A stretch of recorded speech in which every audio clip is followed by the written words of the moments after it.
بسم الله الرحمن الرحيم والذين اجتنبوا الطاغوت أن يعبدوها وأنابوا إلى الله لهم البشرى فبشر عبادي الذين يستمعون القول فيتبعون أحسنه أولئك الذين هداهم الله وأولئك هم أولو الألباب. ദുർമൂർത്തിയെ ആരാധിക്കുന്നത് വർജിക്കുകയും അല്ലാഹുവിലേക്ക് വിനയത്തോടെ മടങ്ങുകയും ചെയ്തവരാരോ അവർക്കാണ് സന്തോഷവാർത്ത. അതിനാൽ എന്റെ ദാസന്മാർക്ക് നീ സന്തോഷവാർത്ത അറിയിക്കുക. അതായത് വാക്ക് ശ്രദ്ധിച്ചു കേൾക്കുകയും അതിൽ ഏറ്റവും നല്ലത് പിൻപറ്റുകയും ചെയ്യുന്നവർക്ക്. അക്കൂട്ടർക്കാകുന്നു അല്ലാഹു മാർഗദർശനം നൽകിയിട്ടുള്ളത്. അവർ തന്നെയാകുന്നു ബുദ്ധിമാന്മാർ.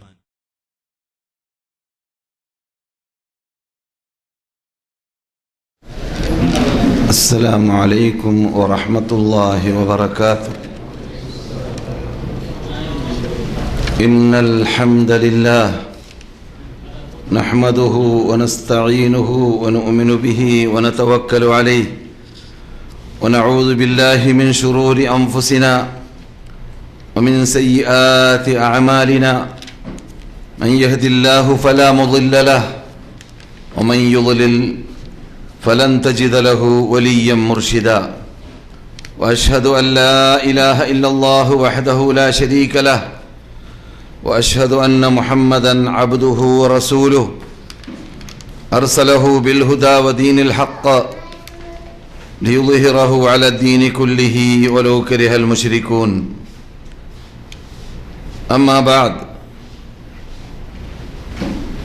فإن أحسن الحديث كتاب الله وخير الهدي هدي محمد صلى الله عليه وسلم وشر الأمور محدثاتها وكل محدثة بدعة وكل بدعة ضلالة وكل ضلالة في النار.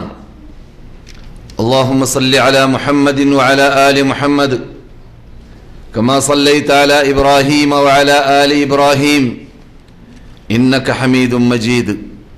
اللهم بارك على محمد وعلى آل محمد كما باركت على إبراهيم وعلى آل إبراهيم إنك حميد مجيد.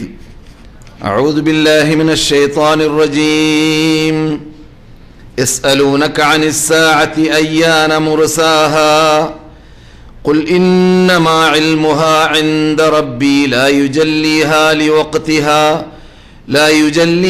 لوقتها إلا هو ثقلت في السماوات والأرض لا تأتيكم إلا بغتة يسألونك كأنك حفي عنها قل إنما علمها عند الله ولكن أكثر الناس لا يعلمون.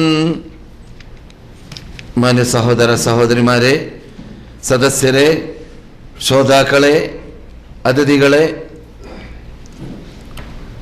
ഞാനടക്കമുള്ള നാം ഓരോരുത്തരും നമ്മുടെ ഷിട്ടാവായ രാജാതിരാജനായ അർശിന്റെ ഉടമയായ റബ്ബുൽ ഇസ്സത്ത് ജല്ല ജലാലുഹുവിനെ ഭയപ്പെടേണ്ടതുപോലെ ഭയപ്പെട്ട് അവൻ്റെ ഇഷ്ടപ്പെട്ട അടിമകളായി വർത്തിച്ച് അവൻ്റെ ദീനിനെ നമ്മുടെ ജീവിതത്തിൽ പകർത്തുന്നതോടൊപ്പം നമ്മുടെ പരിസരത്തിൽ പ്രചരിപ്പിച്ച് മനുഷ്യന്മാരായി ബാധ്യതകൾ നിർവഹിക്കുന്നവരായി ജീവിക്കാൻ അള്ളാഹു തൗഫീഖ് നൽകുമാറാകട്ടെ.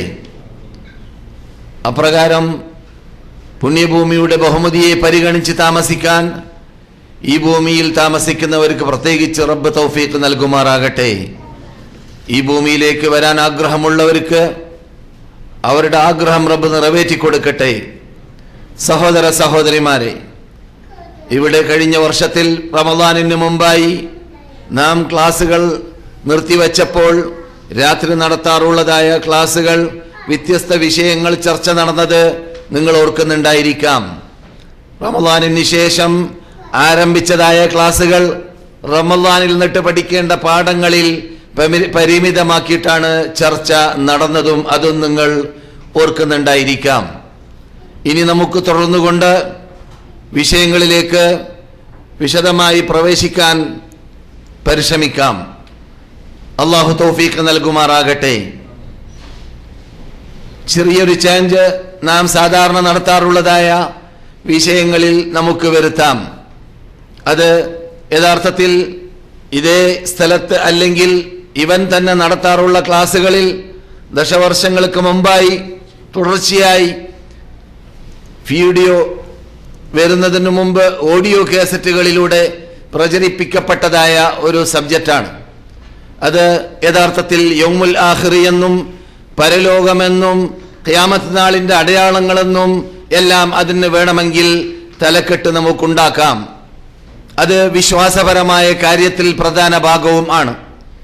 ആ വിഷയം നമുക്ക് ഓരോ ആഴ്ചകളിലും ഹജ്ജിലേക്ക് പ്രവേശിക്കുന്നതിന് മുമ്പായിട്ട് ലഭിക്കുന്ന ആഴ്ചകളിൽ നാം ചർച്ചക്കെടുക്കുന്നതായ വിഷയത്തിൽ അതും അപ്രകാരം തന്നെ സലഫുസ് സാലിഹീങ്ങളിൽ അറിയപ്പെട്ട വ്യക്തിത്വങ്ങളുടെ ഹിസ്റ്ററികൾ, ഇമാം അബു ഹനീഫയെ പോലെ, ഇമാം മാലിക്കിനെ പോലെ, Imam Ahmad bin Muhammad bin Hanbal ഷെയ്ബാനിയെ പോലെ, അപ്രകാരം അവർക്ക് മുമ്പുള്ള ഇമാം മുഹമ്മദ് ബിൻ ഇദ്രീസ് ഷാഫിയെ പോലോത്ത അവരുടെ എല്ലാം ചരിത്രങ്ങൾ ഇവൻ പല കേസറ്റുകളിലായിട്ട് പണ്ട് കാലഘട്ടങ്ങളിൽ ഇറക്കിയതായി ഓർക്കുന്നുണ്ട്.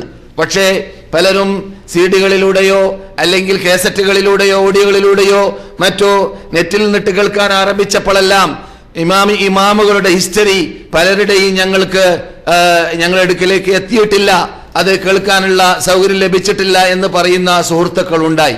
അത് അവർക്കുള്ള ആഗ്രഹ സഫലീകരണം എന്നോണം നാം അള്ളാഹു തൗഫീഖ് ചെയ്താൽ അടുത്ത് വരുന്ന ക്ലാസ്സുകളിൽ ഖിയാമത്ത് നാളിനെ കുറിച്ച് പറയുന്നത് പോലെ തന്നെ നമ്മുടെ ഇമാമുകളെ നമുക്ക് പരിചയപ്പെടുത്താം. അത് വളരെ അനിവാര്യമാണ്. കാരണം നമ്മുടെ നേതാക്കളെ നാം പരിചയപ്പെടുമ്പോൾ നമ്മുടെ ദീനിനെയാണ് നാം വേണ്ടതുപോലെ പരിചയപ്പെടുന്നത്.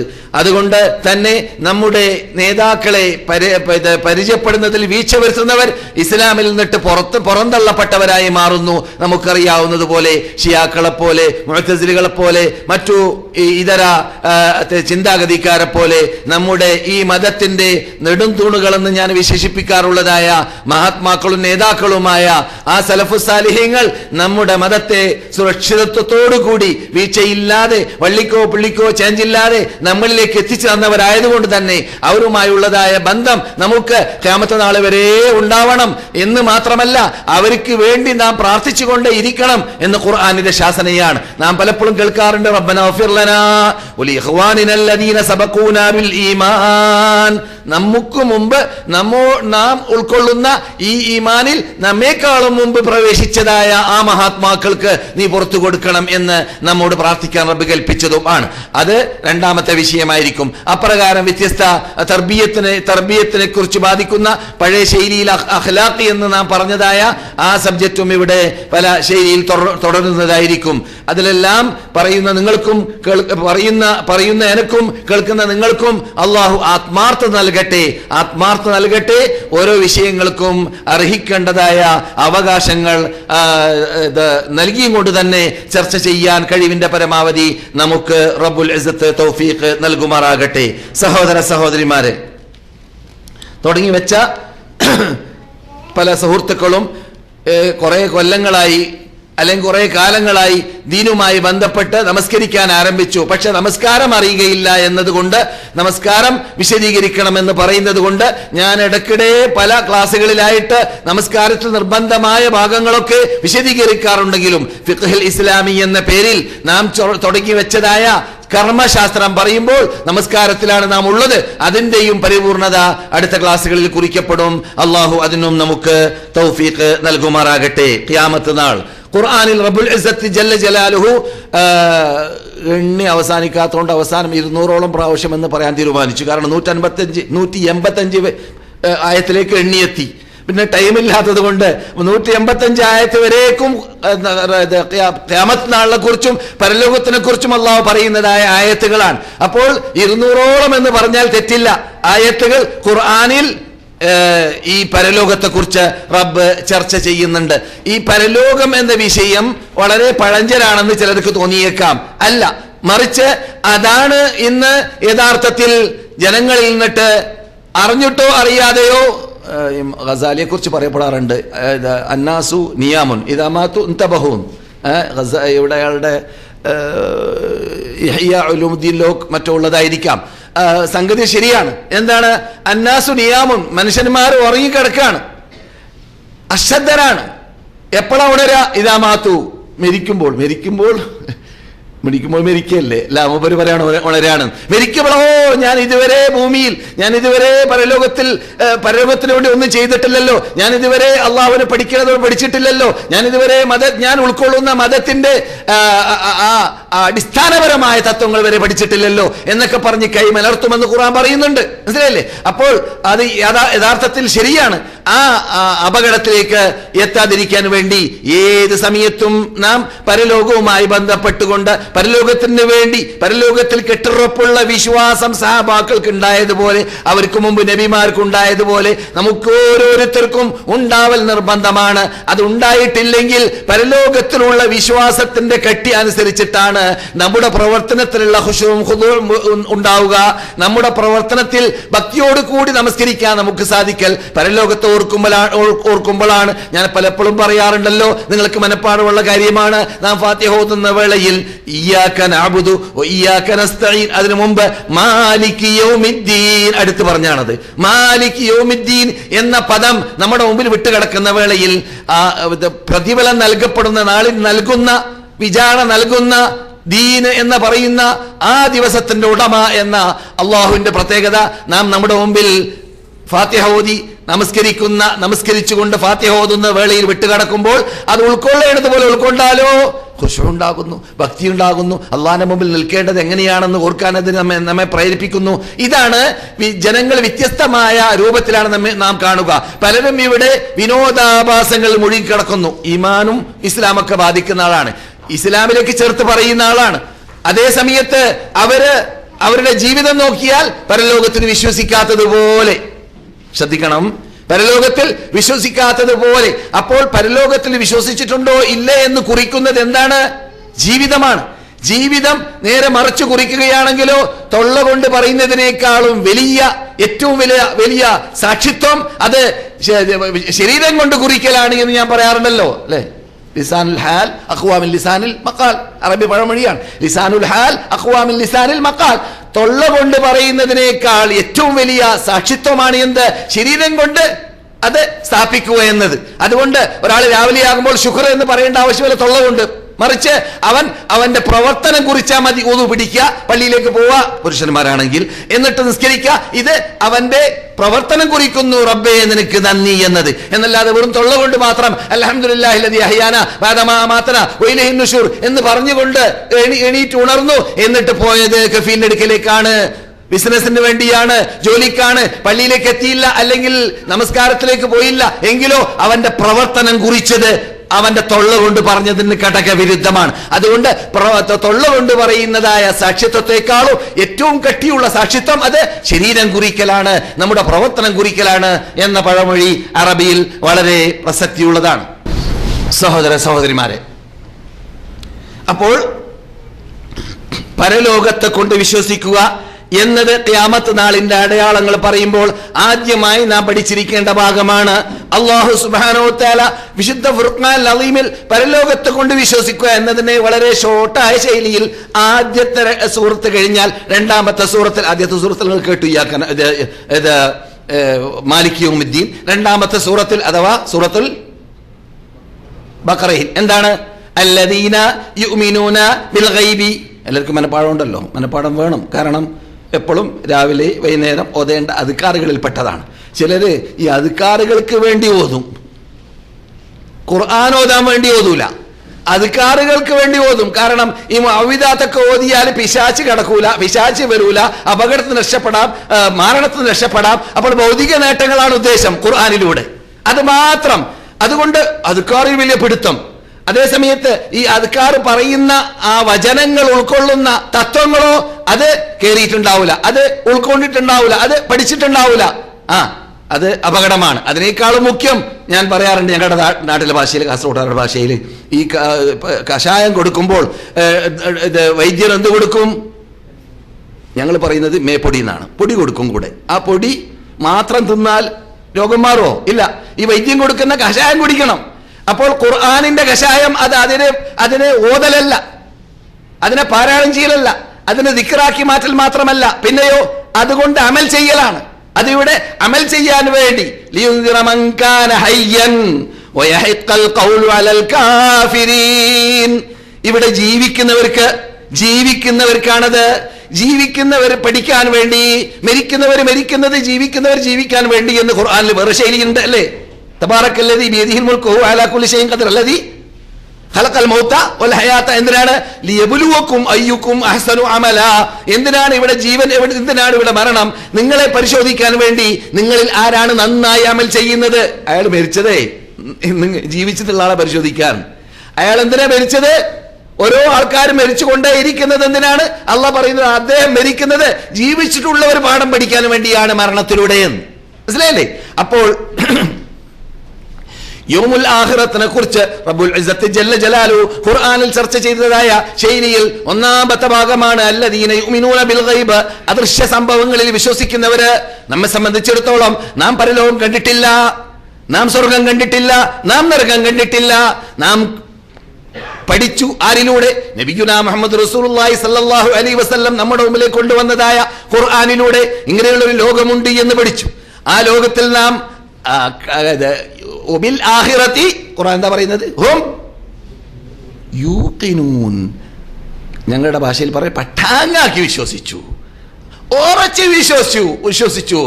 യാതൊരു നിലക്കും പതരാത്ത പാദത്തോടെ, ചിതരാത്ത ചിത്തത്തോടെ ആ ആഖിറത്തിന് വേണ്ടി പോരാടാൻ, ഒരുങ്ങാൻ, തയ്യാറെടുക്കാൻ, പ്രയാസപ്പെടാൻ, എന്ത് വേണമെങ്കിൽ ചെയ്യാൻ ഉള്ള തയ്യാറെടുപ്പിലേക്ക് അവരെ പ്രേരിപ്പിക്കുന്ന വിശ്വാസം. അതാണ് നമ്മുടെ നേതാക്കളിൽ കണ്ടത്. ഇബ്രാഹിം തീയിലേക്ക് ചാടുന്നു, ഒരുങ്ങുന്നു. എന്തേ? ബിൽ ആഖിറത്തി ഹും യൂഖിനൂൻ. ഒരു തീയിലേക്ക് ചാടിയിട്ടുണ്ടെങ്കിൽ, അല്ലെങ്കിൽ തിളക്കുന്ന എണ്ണയിലേക്ക് ചാടാൻ ഒരുങ്ങിയതായ പറയപ്പെടുന്നത് അബ്ദുല്ലാഹിബ്നു ഹുദാഫത്ത് സഹമി അല്ലെ? അബ്ദുല്ലാഹിബ്നു ഹുദാഫത്ത് സഹമി. അദ്ദേഹത്തെ കുറിച്ച് ശത്രുക്കൾ അദ്ദേഹത്തിന് റോമിലേക്കോ പേർഷ്യയിലേക്കോ എടുക്കോ പോയപ്പോൾ അദ്ദേഹത്തിനെ വലിച്ചെറിഞ്ഞു. അപ്പോൾ അദ്ദേഹം വലിച്ചെറിയാൻ തീരുമാനിച്ചു. അപ്പോൾ ആ തീരുമാനത്തിന് അദ്ദേഹം വഴങ്ങിക്കൊടുത്തു, നാം കേട്ടു. എന്ന് മാത്രമല്ല, അവർക്ക് മുമ്പ് എറിയപ്പെട്ടവരെ എണ്ണയിലേക്ക് എറിഞ്ഞപ്പോൾ തിളക്കുന്ന എണ്ണയിലേക്ക് എറിയപ്പെട്ടപ്പോൾ മാംസം നുരുമ്പി അതിൽ നിന്നിട്ട് എല്ലിൽ നിന്നിട്ട് വേറുപെടുന്നത് മൂപ്പരിങ്ങനെ കാണാൻ. അപ്പോഴും എനിക്ക് മൂപ്പരയ്ക്ക് അറിയുന്നു, ചോദിക്കുന്നു എന്തേ കരഞ്ഞത്, മടക്കി വിളിക്കുന്നു രാജാവ് അല്ലെങ്കിൽ നേതാവ്. അപ്പോൾ മറുപടി എന്താണ്? ഞാൻ മരിക്കുന്നത് പേടിച്ചിട്ടല്ല, പക്ഷേ എന്നെ നീ ഇപ്പോൾ എറിയുകയാണെങ്കിൽ ഒരു മരണമല്ലെങ്കിൽ ലഭിക്കുള്ളൂ. ആ സൈസിലുള്ള 100 മരണം മരിക്കാൻ എനിക്ക് പൂതിയുണ്ട്, അതുകൊണ്ട് എന്നെ വിളിജീപ്പിക്കാൻ എന്നെ കൊണ്ട് സാധിക്കൂലല്ലോ എന്ന് വിചാരിച്ച് ബേജാറായതാണെന്ന് പറഞ്ഞപ്പോൾ അവന് നാണക്കേടുണ്ടായി.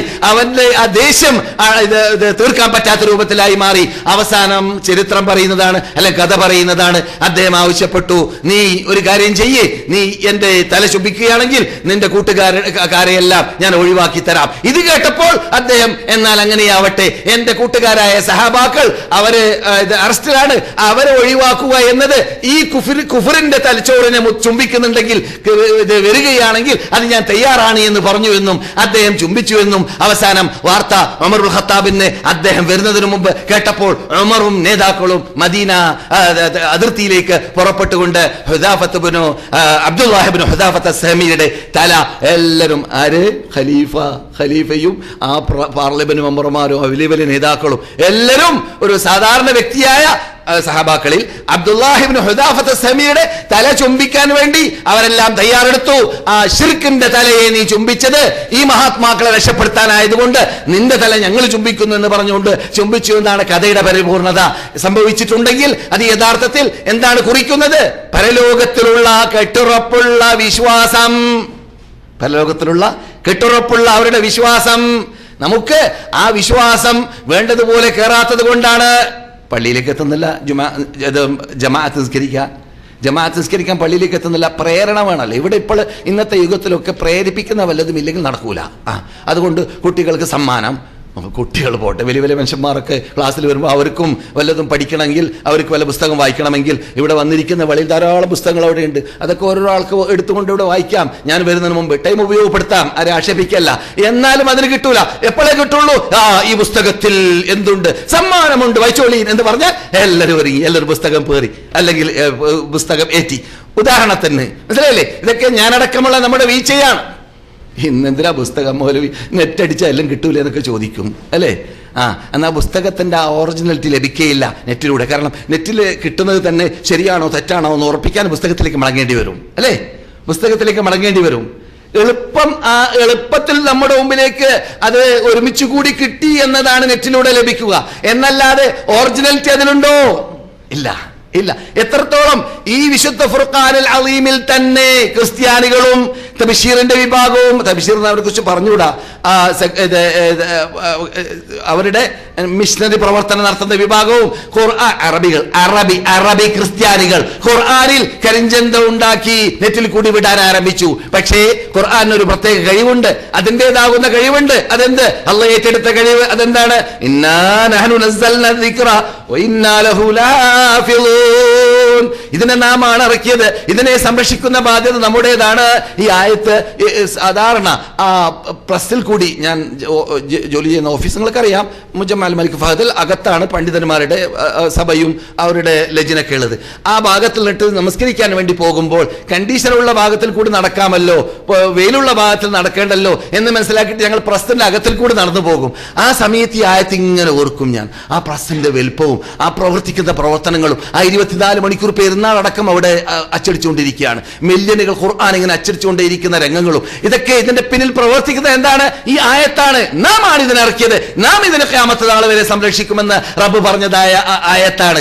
അപ്പോൾ ആ ഖുർആനിനെ അല്ലാഹു സുബ്ഹാനഹു വ തആല സംരക്ഷിക്കാൻ ഏറ്റെടുത്തത് കൊണ്ട് ഖുർആനിനെ ഏത് രൂപത്തിൽ ചേഞ്ച് വരുത്താൻ പരിശ്രമിച്ചാലും അത് നടക്കുകയില്ല. അതിനെ തിരുത്താൻ ആളുകൾ ഉണ്ടായിക്കൊണ്ടേയിരിക്കുന്നുണ്ട്. മറ്റു ഗ്രന്ഥങ്ങൾക്ക് ആ പ്രത്യേകത ഇല്ലാത്തത് കൊണ്ട് മറ്റു ഗ്രന്ഥങ്ങൾ നമുക്ക് നെറ്റിൽ കൂടി തന്നെ 100% അംഗീകരിക്കാൻ പറ്റുകയില്ല. അത് ചിലപ്പോൾ എന്ത് വേണ്ടി വരും?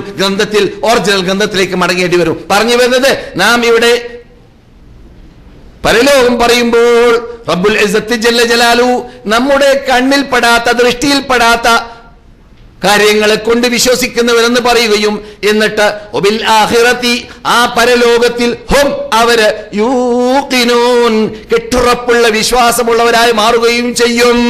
ഇത് പരലോകത്തെക്കുറിച്ചുള്ള മുസ്ലിങ്ങളിൽ ഉണ്ടാവേണ്ട വിശ്വാസ ശൈലിയും രീതിയുമാണ്. ഇത് ഇനി ഓരോരുത്തരും ഞാനടക്കമുള്ളവർ പരിശോധിക്കുക. ഈ രീതിയിലാണോ നാം പരലോകത്തെക്കുറിച്ച് വിശ്വസിച്ചത്? ഈ രീതിയിലാണോ പരലോകത്തെക്കുറിച്ച് വിശ്വസിച്ചു കൊണ്ടേയിരിക്കുന്നത്? ഈ വിശ്വാസം ആ രൂപത്തിൽ ഉണ്ടാവണമെന്നത് റസൂലുള്ളാഹി റബ്ബുൽ ഇസ്സത്തി ജല്ല ജലാലുഹുവിന് നിർബന്ധമുള്ളത് കൊണ്ടാണ് ഈ ഖുർആനിന്റെ നല്ലൊരു ഭാഗം ആ വിഷയങ്ങൾ ചർച്ച ചെയ്തുകൊണ്ടുള്ളതായ ആയത്തുകൾ ഇറക്കാൻ കാരണം. പല രൂപത്തിൽ യുക്തിയുക്തം മക്കക്കാരോട് ആ ഖുർആനുൽ വിശുദ്ധ ഫുർഖാനുൽ അളീം ഈ പരലോകം പറയുന്ന വേളയിൽ സംസാരിക്കാൻ കാരണം ഇത് ആ ആയത്തുകൾ മാത്രം മുമ്പിൽ വെച്ചിട്ട് ഒരാൾ പരിശോധിക്കുകയാണെങ്കിൽ, ഒരു മതവിദ്യാർത്ഥി വേണ്ട, ഇപ്പോഴൊക്കെ മലയാളം എല്ലാവർക്കും അറിയല്ലോ, മലയാളികളല്ല നിങ്ങൾ, മലയാള ഭാഷയിൽ പരിഭാഷയുണ്ട്. ആ പരിഭാഷയ്ക്ക് അവസാന ഭാഗം ഒരു ഇൻഡെക്സ് ഉണ്ട് അല്ലേ? ഇൻഡെക്സ് ഇല്ലേ നമ്മുടെ പരിഭാഷയിൽ? ഇല്ലേ? ആ ഇൻഡെക്സിൽ പരലോകം പറയുന്ന ഭാഗങ്ങൾ എന്ന് കാണാം. അപ്പോൾ പരലോകം പറയുന്ന ഭാഗങ്ങളിലേക്ക് നിങ്ങൾ മടങ്ങൂ, അതിന്റെ പേജുകൾ കാണാം. ആ പേജുകളിലേക്ക് നിങ്ങൾ മടങ്ങൂ, അപ്പോൾ ആയത്തുകൾ കാണാം. എന്നിട്ട് ആയത്തുകളുടെ അർത്ഥങ്ങൾ പരിശോധിക്കൂ. എന്നാൽ നിങ്ങൾക്ക് അല്ലാഹു സുബ്ഹാനഹു വ തആല എത്ര പ്രാധാന്യമാണ് ഈ സബ്ജക്റ്റിന്, ഈ വിഷയത്തിന് നൽകിയത്. ഇത് നമ്മോടല്ലേ പറയുന്നത്? ലോക മനുഷ്യരാശിയോടല്ലേ അല്ലാഹു സംസാരിക്കുന്നത് ഈ പരലോകത്തെ കുറിച്ച്? എന്തേ ഞാൻ ശ്രദ്ധിക്കുന്നില്ല, എന്തേ ഞാൻ കൂട്ടാക്കുന്നില്ല? അതിന്റെ ഉടമകളും അതിന്റെ അടിമകളും അതിന്റെ വക്താക്കളുമാണ് ഞങ്ങളെന്ന് എനക്കും മുസ്ലിങ്ങൾക്കും വാദമുണ്ടല്ലോ എന്ന് ഓരോരുത്തരും ഒരു പരിശോധന ചെയ്ത് ഇന്ന് മുതൽ അല്ലെങ്കിൽ നാളെ മുതൽ തന്നെ ഖുർആൻ ഓതുന്ന വേളയിൽ ആഴത്തിലിറങ്ങി പരലോകത്തെക്കുറിച്ച് പഠിക്കാൻ ശ്രദ്ധിക്കുക. സഹോദര സഹോദരിമാരെ, ഖുർആനിന്റെ മിക്ക പേജുകൾ വിട്ടുകിടക്കുമ്പോൾ പരലോകം പറയാതെ വിട്ടുകിടക്കുന്നതായിട്ട് കാണുകയില്ല. അത് തന്നെ തെളിവാണ് എത്രമാത്രം പ്രാധാന്യം റബ്ബുൽ ഇസ്സത്തി ജല്ല ജലാലുഹു ഈ വിഷയത്തിന് നൽകിയെന്നത്. പിന്നെ ഞാൻ പറഞ്ഞതുപോലെ പരലോകത്തിൽ വിശ്വസിക്കുന്ന ഉമ്മത്ത് പരലോകത്തിൽ വിശ്വസിക്കാത്ത ഉമ്മത്തിനെ പോലെയല്ല. പരലോകത്തിൽ വിശ്വസിക്കുന്ന ഉമ്മത്തിനെ സംബന്ധിച്ചിടത്തോളം പലിശ തിന്നൂല. എന്തേ? ഖുർആൻ വേണ്ടാന്ന് പറഞ്ഞു. എന്താ ഖുർആൻ പറയുന്നത്? പരലോകത്തിലേക്ക് എത്തിക്കഴിഞ്ഞാൽ അല്ലദീന യഅകുലൂന റിബ, പലിശ തിന്നുന്ന ആൾ, ലാ യഖൂമൂന ഇല്ലാ കമാ യഖൂമുൽ ലദീ യതഖബ്ബതുഹു ശൈത്താനു മിനൽ മസ്, അടികൊണ്ട് നിലം പതിക്കുന്നതായ പൈശാചിക ശല്യം തട്ടിയതായ ഒരു മനുഷ്യൻ എങ്ങനെയാണ് ഭൂമിയിൽ നിന്നിട്ട് എണീറ്റ് നിൽക്കുമ്പോഴെല്ലാം വീഴും. ആ രൂപത്തിലല്ലാതെ പരലോകത്തിൽ പലിശ തിന്നാൾക്ക് എണീറ്റ് നിൽക്കാൻ സാധിക്കുന്നതല്ല എന്ന് റബ്ബുൽ ഇസ്സത്ത് ജല്ല ജലാലു പറഞ്ഞിട്ടുള്ളത് കൊണ്ട് അങ്ങനെയുള്ള ദയനീയ രംഗത്തിലേക്ക് ഞാൻ എത്താതിരിക്കാൻ വേണ്ടി വേണ്ട പലിശ എന്ന്. അതുപോലെ ഓരോ കാര്യങ്ങൾ ഖുർആൻ കൽപ്പിച്ച ഭാഗങ്ങൾ പരലോകത്തിലേക്ക് ചേർത്തിട്ട് പ്രവർത്തിക്കുമ്പോൾ, ചെയ്യുമ്പോൾ, ചിന്തിക്കുമ്പോൾ അവന്റെ ജീവിത രീതി മാറുന്നു. കൊല്ലാൻ ഒരുങ്ങുന്നു, കൊല്ലുന്നത് വേണ്ടാന്ന് വെക്കുന്നു. വ്യഭിചരിക്കാൻ ഒരുങ്ങുന്നു, വ്യഭിചരിക്കുന്നത് വേണ്ടാന്ന് വെക്കുന്നു. കഥകളൊക്കെ നമ്മളോട് പറയേണ്ട ആവശ്യമില്ലല്ലോ. വ്യഭിചരിക്കാനുള്ള എല്ലാ ചാൻസും ലഭിച്ച ഒരു മുസ്ലിം സുഹൃത്തിന്റെ വാർത്ത, അഥവാ ബനൂ ഇസ്രായേലുകളിലുള്ള ഏത് കാലഘട്ടത്തിലും ഉണ്ടാവാം. റസൂൽ നമുക്ക് പഠിപ്പിച്ചിരുന്നു. പ്രാർത്ഥനയ്ക്ക് അവർക്ക് ഉത്തരം കിട്ടാൻ കാരണമുണ്ടായത് അദ്ദേഹത്തിലൂടെയാണ്. എന്താ മൂപ്പര് പറഞ്ഞത്? എനിക്കൊരു കാമുകി ഉണ്ടായിരുന്നു, അതെന്റെ ഇളയപ്പയുടെ മകളായിരുന്നു. ഞാൻ അവളോട് പലപ്പോഴും വ്യഭിചരിക്കാൻ വേണ്ടി ആവശ്യപ്പെട്ടിരുന്നു, അവളത് കൂട്ടാക്കിയിരുന്നില്ല. ബുഖാരിയിലുള്ള സഹീഹായ ഹദീസാണ് നിങ്ങൾ കേൾക്കുന്നത്, പലപ്പോഴും പറഞ്ഞതാണ്. അങ്ങനെ അദ്ദേഹം പറയുന്നു, അദ്ദേഹം ഒരു പ്രഭാതത്തിൽ ആ സഹോദരിക്ക് 200 ദീനാറോ മറ്റോ ലഭിക്കേണ്ട ആവശ്യമുണ്ടായിരുന്നു, അല്ലെങ്കിൽ ദിർഹം. ആ കാശിന് ആവശ്യപ്പെട്ടുകൊണ്ട് എന്റെ ഇളയപ്പയുടെ മകൾ എന്റെ അടുക്കിലേക്ക് ചെന്നപ്പോൾ ഞാൻ പറഞ്ഞു ഹൃദയത്തിൽ, ഇത് ഉപയോഗപ്പെടുത്താമല്ലോ, നിനക്ക് വേണ്ട കാശ് ഞാൻ തരാൻ തയ്യാറാണ്, പിടിച്ചോ ദീനാറെന്ന് പറഞ്ഞുകൊണ്ട് ഞാൻ അവൾക്ക് കൊടുത്തു. നിബന്ധന എന്താണ്? എന്റെ ആഗ്രഹം പുലർത്താൻ അനുവദിച്ചു തരണമെന്നതായിരുന്നു. എന്നിട്ട് അദ്ദേഹം പറയുന്നു റബ്ബിനോട്, റബ്ബേ, എന്റെ ആഗ്രഹം പുലർത്താൻ വേണ്ടി ഞാൻ അവളുടെ മീതെ ഇരുന്നപ്പോൾ, അതേ ശൈലിയിൽ തന്നെയാണ് ഹദീസിലുള്ളത്. അഥവാ ഒരു പുരുഷൻ അവന്റെ ഭാര്യയുടെ മുമ്പിലേക്ക് ഇരിക്കുന്ന ശൈലിയിൽ ഇരുന്നപ്പോൾ തൊട്ടുപോകരുത്, അള്ളാനെ ഭയപ്പെടണം, അവകാശമില്ലാതെ എന്ന് ആ സഹോദരി, ആ അള്ളാനെ ഭയപ്പെടുന്ന സഹോദരി, അള്ളാനെ പേടിക്കുന്ന സഹോദരി, പരലോകത്തിൽ വിശ്വസിക്കുന്ന സഹോദരി ആ മനുഷ്യനോട് പറഞ്ഞപ്പോൾ ഉടനെ തന്നെ അദ്ദേഹം പറയുന്നു, ഞാൻ എന്റെ ദീനാറും വലിച്ചെറിഞ്ഞുകൊണ്ട് അവളെയും വലിച്ചെറിഞ്ഞുകൊണ്ട് ഞാൻ ആ സ്ഥലത്തിൽ നിന്നിട്ട് നിന്നെ ഭയപ്പെട്ടുകൊണ്ട് മാത്രം ഓടി രക്ഷപ്പെടുകയും ചെയ്തു. റബ്ബേ, ഈ ചെയ്തതായ അമൽ നിന്റെ അടുക്കൽ സ്വീകാര്യോഗ്യമായ അമലാണെങ്കിൽ ഞങ്ങൾ ഈ പെട്ടുപോയതായ ഈ മാളത്തിൽ നിന്നിട്ട് ഞങ്ങളിനെ രക്ഷപ്പെടുത്തണേ എന്ന് അദ്ദേഹം പ്രാർത്ഥിച്ചപ്പോൾ, മുമ്പ് 2 പേര് പ്രാർത്ഥിച്ചിട്ടുണ്ട് ഉള്ളത് ഇതേ വേറെ ഓരോരുത്തരുടെ ചെയ്തതായ അമലുകളെ കുറിച്ചാണ്. അങ്ങനെ ആ മാളത്തിൽ വീണുപോയതായ പാറ, അത് കാരണത്താൽ അവർ അറസ്റ്റായി പോയതായ പാറ, ആ കല്ല് പൊട്ടിത്തെറിച്ച് തെരിപ്പണമായി അവർ 3 പേരും ഇറങ്ങി പോവുകയും ചെയ്തു എന്ന് ജീവിതത്തിൽ കളവ് പറയാത്തവരും നമ്മുടെ മുമ്പിൽ അന്ധവിശ്വാസങ്ങളുള്ളവരുമായ നബിയുനാ മുഹമ്മദ് റസൂലുള്ളാഹി. അപ്പോൾ പരലോകത്തെ കുറിച്ച് ഓർക്കുന്ന വേളയിൽ മനുഷ്യൻ ഏത് ഭൂമിയിൽ അള്ളാഹ് നൽകിയതായ ഏത് ആസ്വാദനങ്ങളും ഒഴിവാക്കുന്നു എന്നർത്ഥം. പരലോകത്തിൽ വിശ്വസിക്കേണ്ടത് പോലെയാണ് വിശ്വസിക്കുന്നതെങ്കിൽ, അപ്പോൾ വീഴ്ചയുണ്ടെങ്കിൽ അതിനർത്ഥം വിശ്വാസത്തിൽ എന്തോ പറ്റിയിട്ടുണ്ട്, എന്തോ കോട്ടം തട്ടിയിട്ടുണ്ട് എന്നതാണ്. അതുകൊണ്ട് തന്നെ നാം അവിടേക്ക് എത്തുമ്പോൾ പറയാം. വേറെയും കുറെ കാര്യങ്ങൾ ഈ വിഷയത്തിൽ വിശ്വാസപരമായ കാര്യത്തിൽ പറയാനുണ്ട്. അള്ളാഹു പറയുന്നത് കേൾക്കുക. ഇന്ന ഹാദൽ ഖുർആന يهدي للتي هي أقوم ويبشر المؤمنين الذين يعملون الصالحات أن لهم أجرا كبيرا وأن الذين لا يؤمنون بالآخرة أعتدنا لهم عذابا أليما. إن هذا القرآن, ഈ നിങ്ങളുടെ മുമ്പിലുള്ളതായ ഈ അത്ഭുത ഗ്രന്ഥമുണ്ടല്ലോ, യഹ്ദീ ലില്ലതീ ഹിയ അഖ്വം, ഏറ്റവും നല്ല ഏറ്റവും മെച്ചപ്പെട്ടതായ റൂട്ടിലേക്കാണ് മുസ്ലിം ലോകമേ, മുഹമ്മദ് നബിയുടെ ഉമ്മത്തുകളെ, അല്ല മനുഷ്യരാശിയെ നിങ്ങളെ ക്ഷണിക്കുന്നത്, നിങ്ങളെ തെളിച്ചു കൊണ്ടുപോകുന്നത് ഈ വിശുദ്ധ ഫുർഖാൻ അലീം. ഇന്ന ഹാദൽ ഖുർആന യഹ്ദീ ലില്ലതീ ഹിയ അഖ്വം എന്ന് മാത്രമല്ല, ഈ ഖുർആൻ വയുബശ്ശിറുല്ലദീന യഅമലൂന സ്സാലിഹാത്ത്, സൽക്കർമ്മങ്ങൾ ചെയ്തുകൊണ്ട് ജീവിക്കുന്നവരോട് ഈ ഖുർആൻ സന്തോഷവാർത്ത നൽകുന്നു.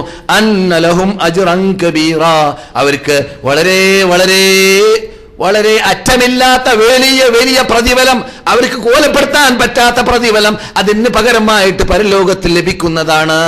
വഅന്നല്ലദീന ലാ യുഅ്മിനൂന ബിൽ ആഖിറതി അഅതദ്നാ ലഹും അദാബൻ അലീമാ.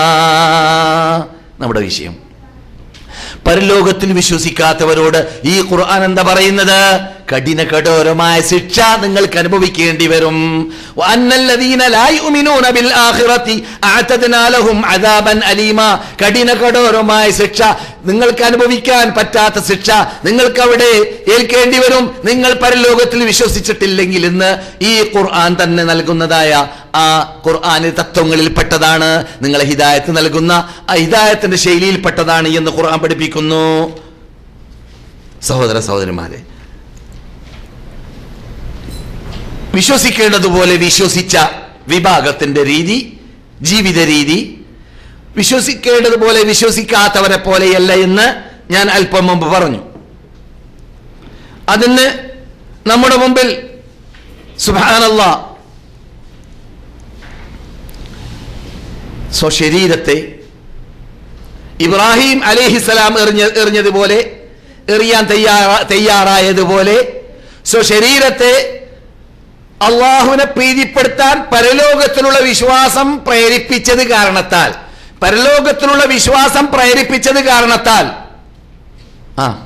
എയർപോർട്ടിലേക്ക് എത്തിയാലേ പലരും നിസ്കാരം വേണ്ട നോക്കും.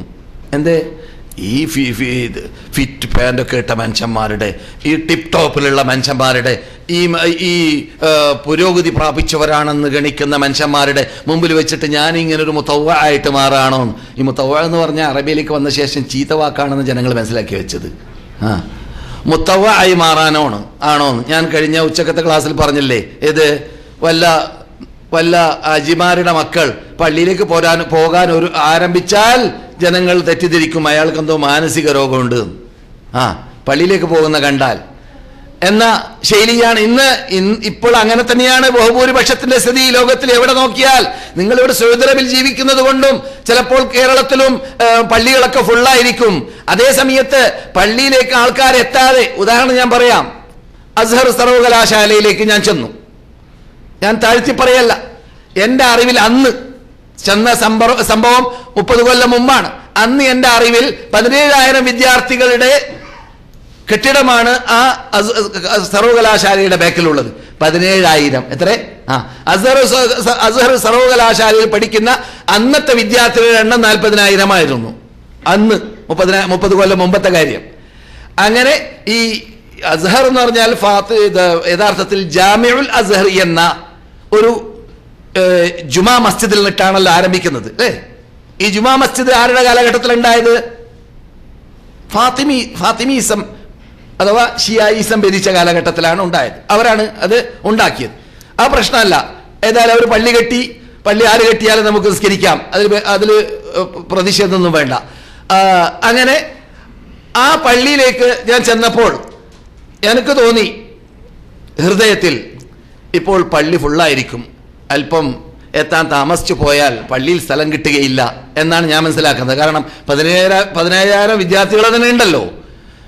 പിന്നെ ആ പട്ടണത്തിലുള്ള മനുഷ്യന്മാരൊക്കെ പള്ളിയിലേക്ക് എത്തിയപ്പോൾ ഒന്നര സഫ് മാത്രം മഗ്രിബിന്, 1.5 സഫ് മാത്രം.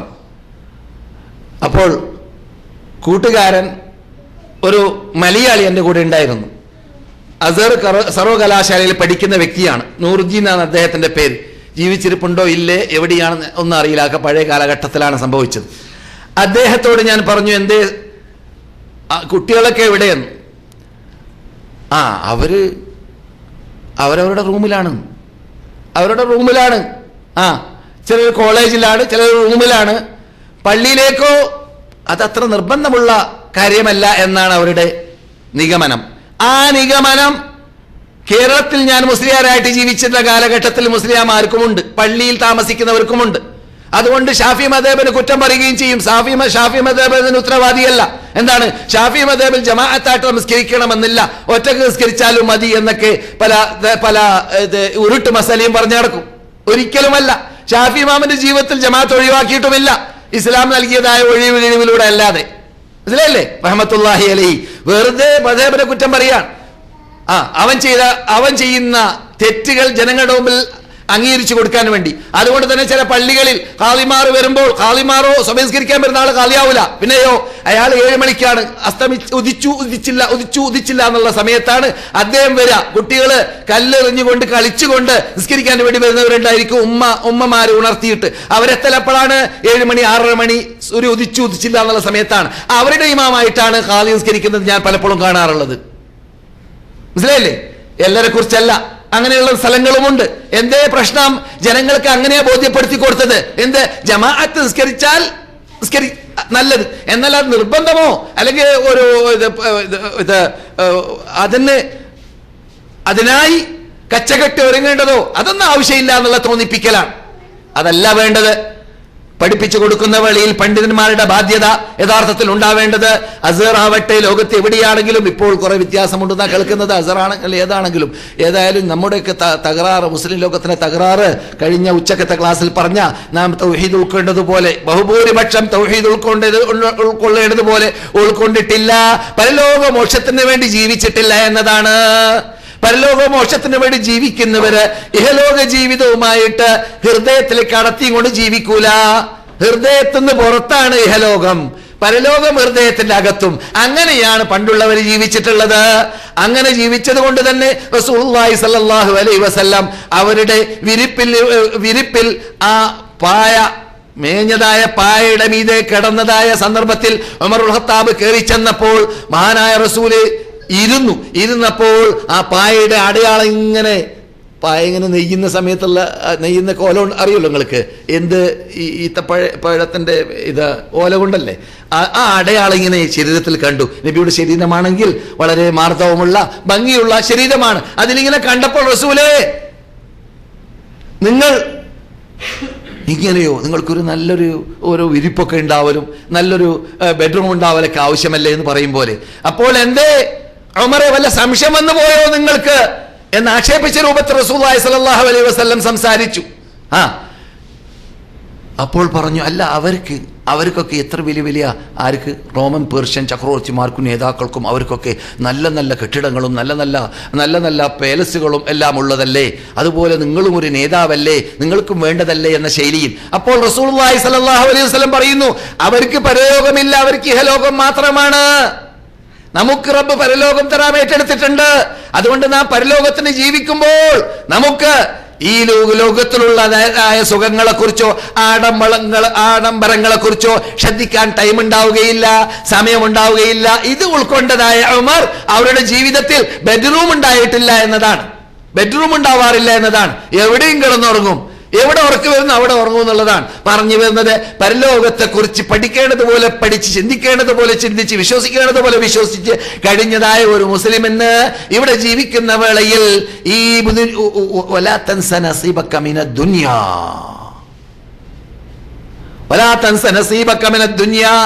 ദുനിയാവിൽ നിന്നുള്ള നിന്റെ നസീബിന് അവകാശത്തെ നീ മറന്നു പോകരുത് എന്ന ശൈലി മാത്രമാണ് ഖുർആൻ ഉപയോഗിച്ചത്. പരലോകം ലാ യുരീദൂന ഉലുവൻ ഫിൽ അർളി വലാ ഫസാദ, ഉലുവും ഫസാദും അഹങ്കാരവും ഉദ്ദേശിക്കുന്നവർക്ക് പരലോകമില്ല. അതേസമയത്ത് ഇവിടെ നിങ്ങൾ ജീവിക്കുമ്പോൾ ഈ ഭൂമി ഒരു ഭദ്രമായ വീട്, ഭദ്രമായ കാറ്, നല്ല വസ്ത്രം, ഇതൊക്കെ ആവശ്യമാണ്. അത് പാടില്ല എന്നല്ല പറഞ്ഞത്. പക്ഷേ ഇതെല്ലാം നമുക്ക് അള്ളാഹ്ക്ക് താഅത്താക്കി, അള്ളാഹ്ക്ക് അനുസരണമാക്കി, അള്ളാഹ്ക്ക് ചെയ്യുന്നതായ പ്രതിഫലം കിട്ടുന്നതായ അമലാക്കി മാറ്റാൻ സാധിക്കുന്നതാണ്. അതുകൊണ്ട് ആ രൂപത്തിൽ ജീവിക്കുമ്പോഴാണ് അങ്ങനെ നമുക്ക് ആ രൂപത്തിൽ നമുക്ക് പ്രതിഫലം ലഭിക്കുകയും ചെയ്യുക. അല്ലാത്ത പക്ഷം വലിയ നാശത്തിലും നഷ്ടത്തിലും നാം പെട്ടുപോകും. അള്ളാഹു നമ്മെ കാത്തുരക്ഷിക്കട്ടെ. അതെ, അതുകൊണ്ട് തന്നെയാണ് നമ്മുടെ നേതാക്കൾ അവരുടെ ശരീരത്തെ പലയിടങ്ങളിലേക്കും വലിച്ചെറിഞ്ഞത്. നിങ്ങൾ കേട്ടിട്ടില്ലേ ഉമൈർ ഇബ്നു ഹുമാമിന്റെ കഥ?